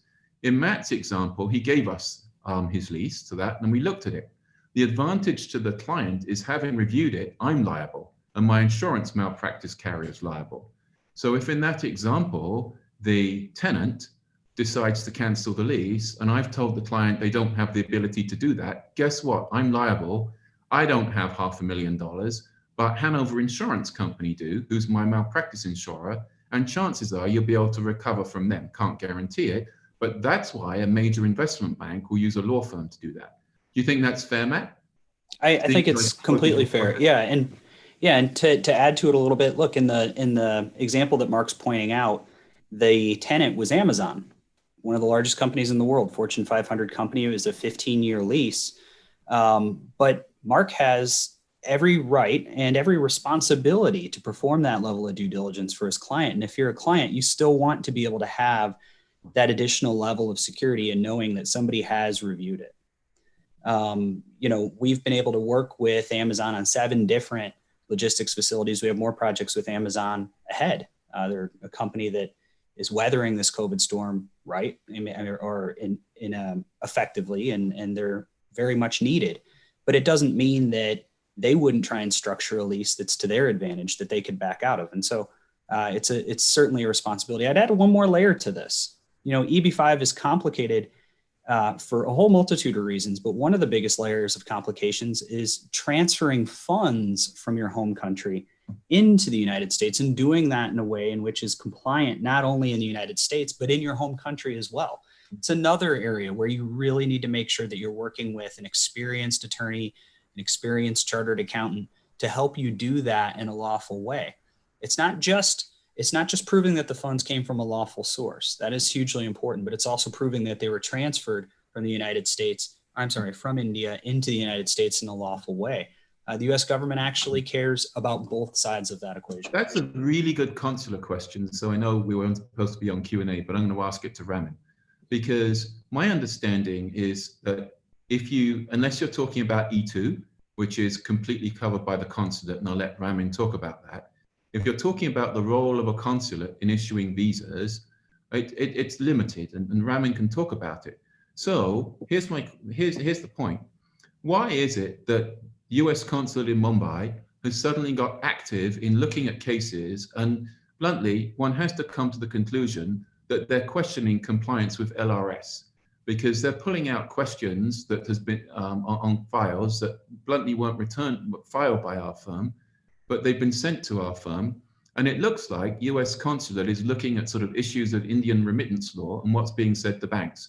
Ramin, obviously you probably have a very good understanding of this. So what's going on and why would they do that?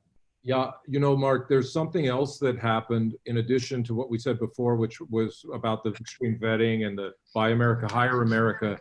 There was a change in the practice of non-deference to previous decisions. That actually happened at the U.S. Citizenship and Immigration Service, and it happened across the whole complex with state and USCIS.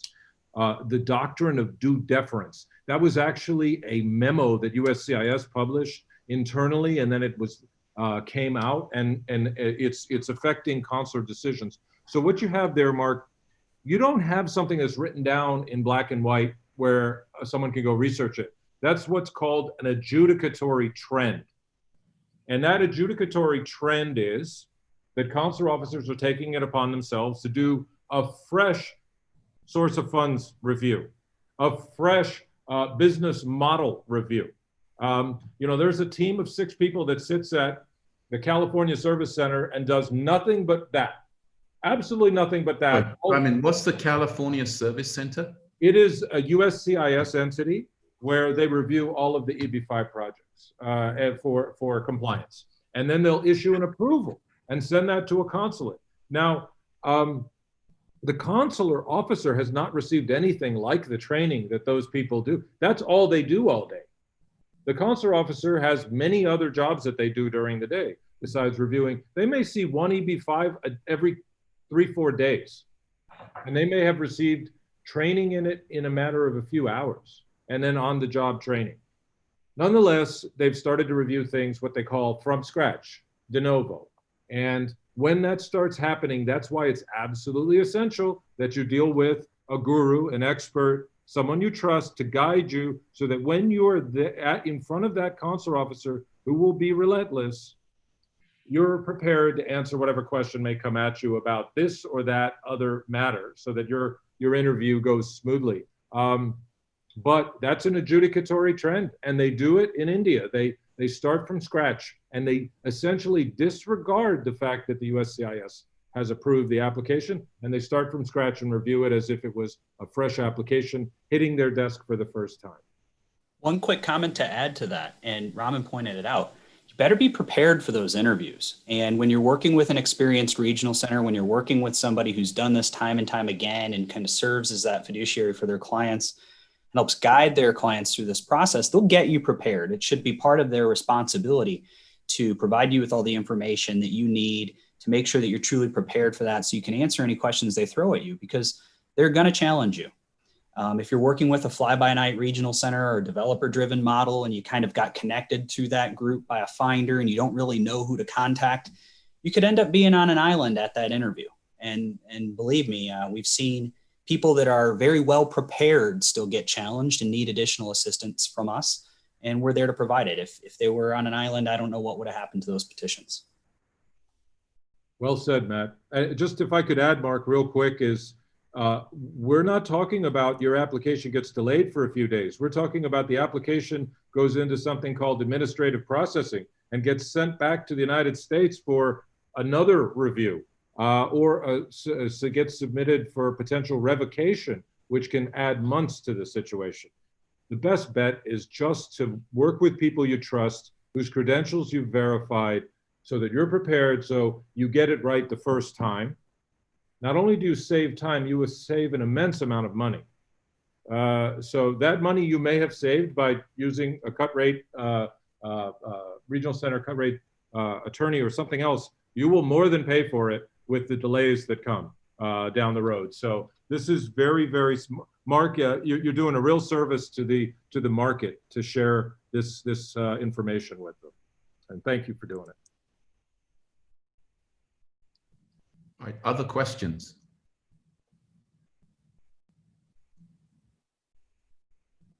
Any other question if we have, please? I think, Mark, one question which one of the attendees is saying, Ms. Mona Jalota, she says that can any of the panelists comment on the Swiss residency program? So I don't know whether we can comment on that part. I can't. Switzerland, other panelists have gone. Don't have a presence. Yeah. So I think now it's almost 3 hours we have been interacting on this. It's a long, long session. So I would say, being on the webinar or Zoom, this is the only way time we are not able to manage properly. If we are physically doing this, then one can see the bell coming on, people pointing at you, okay, now we have to close it. But being digitally, but it is one way it's good. I think I can still see we have still 33 attendees with us. So that is a good number. We started with 100 plus. So still 33. So after 3 hours, if people are there, so that is a good sign. So Mark, Ramin and Matt, thank you very much for sharing your views with us. And we look forward to have more interactions soon. I think, thank you very much, Mr. Ajmera, for your time. Thank you. All other panelists have already left, so I am not able to thank them right now. But definitely thank you all for sparing your time and sharing your thoughts with us. We will get back to you soon with all the reports of this session. And maybe soon we will have another session and we can have a separate session only for EB5 for 2 or 3 hours, because I can see Ramin can talk for hours. Matt can talk. Mark also can go on with that. So I think we can have a separate session soon on this.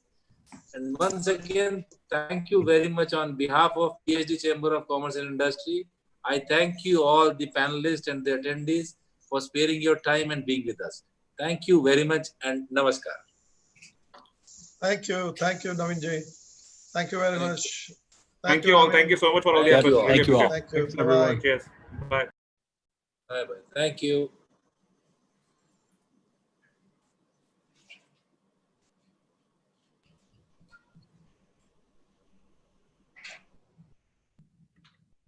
Done.